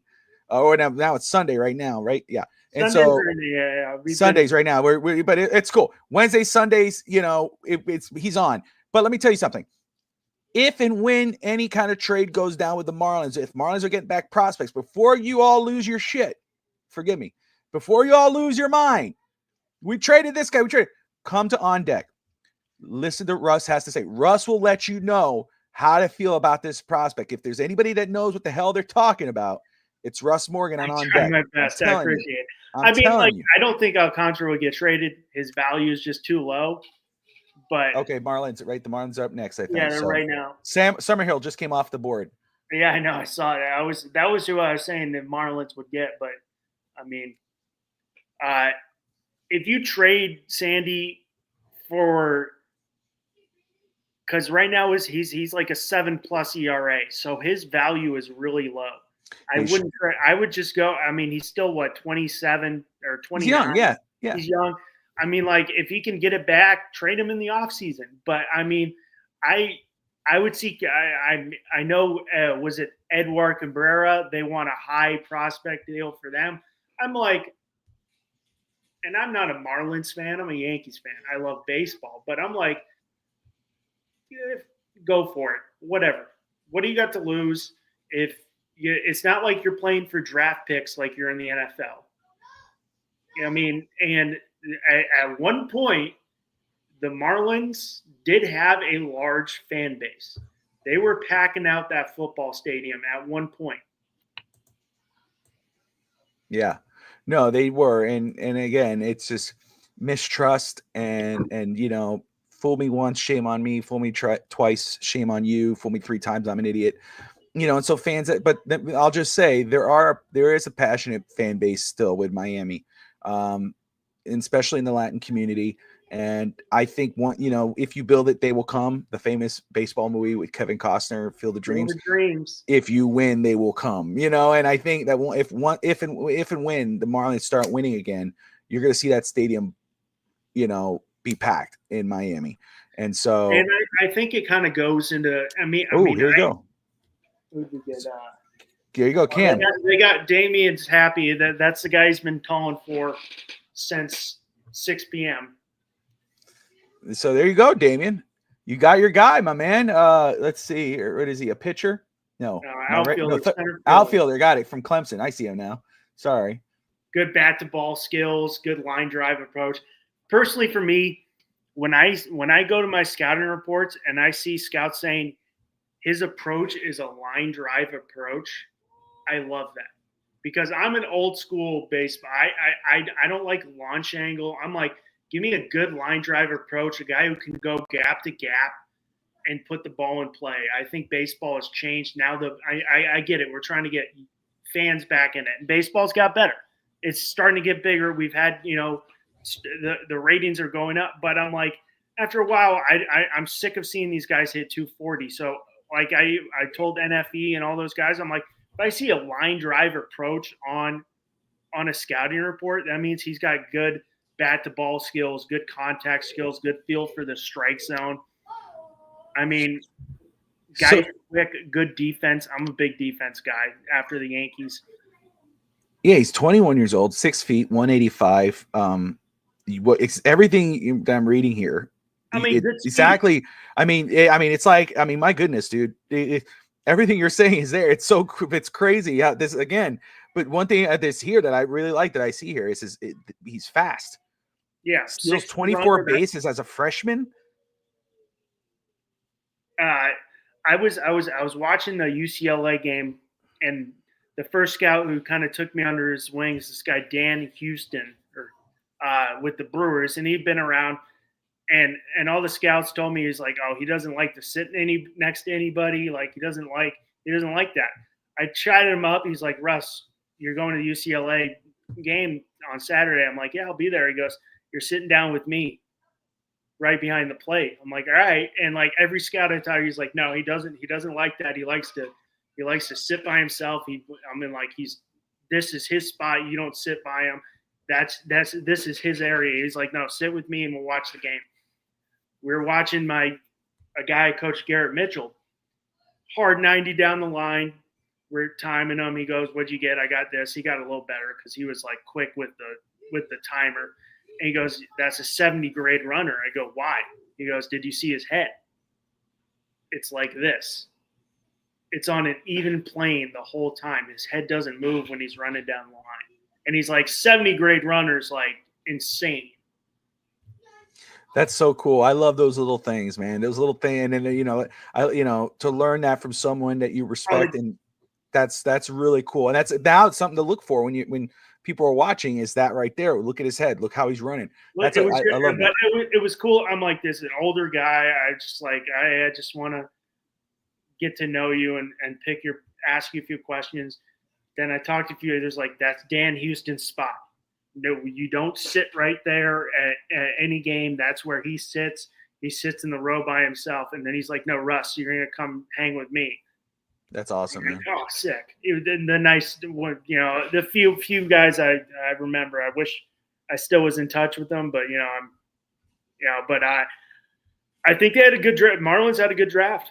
I mean, I like the way they went with the college guys, which are more ready.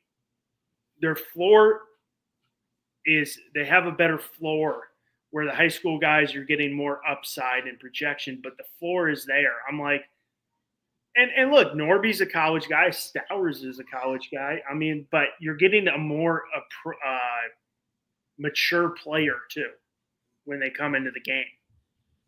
Let me ask you, very quick. I know you we're going to wrap up because it's at the 43. I know that's what you said, but I have to ask you. We talked about the surprise pick. What's your most favorite pick? I mean, like you look at these top guys: Ethan Holiday, Cade Anderson, the kid out of Florida State, Tennessee. Florida State was Jamie Arnold. Tennessee is Liam Doyle. So who is your, like, when you look at the draft from round 1, and it could be the top guys or it could be a guy in the mid, on whatever, better than me. What the guy that you like, man? I love that pick. This kid's gonna be something. If we're going off of guys, 2 guys I like that was Kyle Anderson, the left-handed pitcher from LSU, was the guy I said was the 1-1, and he would be on the Paul Skeens fast track. And I saw him against in the College World Series final throw a complete game 3-hit shutout.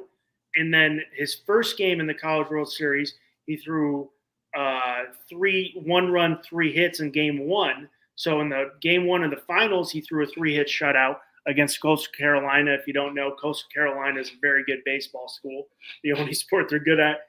But in game 1, they went up against Arkansas, who's the number 3 team in the nation, and he threw a 3-hit 1-run, 7 innings. I do like Arquette with the Marlins a lot. I think that was a great, and I'm not trying to play to you. I really did like that pick. You won't do that. I know and you won't. I will not. No. And I put out that tweet. The first name I said was Arquette, and then Ike Irish was the other one. And Ike Irish was a guy that I was circling for the Marlins after Arquette, but I like his bat-to-ball skills. I like his position flexibility. He can play the outfield. So those were my 3. That's awesome, man. Very cool. I think we had a guy from IMG get drafted here. Our high school college. Oh, nice. You had a guy come off from IMG? Yeah, it's a college. Okay. I scouted their B team when they came to California before COVID hit. And they still had about 5 guys going to SEC schools and like 6 D1 guys. I'm like, and that wasn't even their top team. And then their football, I'm trying to get out to see their football team is crazy. What's up, Hector? Hector tuning in from Twitch. Are you guys announcing the picks? We've been going. Russ has been going pick by pick as it's been happening. Have you not been able to tune in? We could recap. I don't know if is it over? Is round 1 over yet, or is it? Yeah, they're in round 2 now. Okay. So I've been on for almost 3 hours and 15 minutes. So let me. I can read off the names. Let me see if I can find the names for you there. Recent picks. I messed up my computer and it's now all wide. Camarella went to. We were just. I'm sorry, Hector. We were talking Marlins. We had Bobby on here, so. Yeah. So let me. This skips, but so we'll go here. So obviously Washington with the first pick went Eli Relitz. Well, anyway, yeah, you want to do all? I'm going to do recent. We got. Yeah, we could be fast. We could go fast, but if you want to go recent, you go recent. What do you want to do? Top 20? Well, we got recent Marcus Phillips from Tennessee, Michael Alviado picked with Detroit from a high school in New York, Luke Stevenson from North Carolina, with Mariners, Riley Quick from Alabama with the Twins, Slater DeBrune from high school, Summit High School in Oregon, Charles Dalvin from Arkansas with the Dodgers, Brendan Summerhill from Arizona with the Rays, and Cam Canarella from Clemson with the Marlins. Sounds good, guys. I'll be here. I have some friends who believe I will get. Oh, nice! Congrats, That's awesome, buddy. man. Really cool. Yeah, Jaden Fusk just got drafted by the White Sox from Nazareth Academy, But and Marlins are at 46. Look at that. Yeah, they're high up. If you want to stay for that pick, I'm cool with that. Yeah, we could stay for the next Marlins pick. Let me get back for a second. Okay, so I asked you some of your favorite picks. Now I'm going to challenge you. Oh man, Who's there? You got the what's the other? Star. Who's the guy that you're like?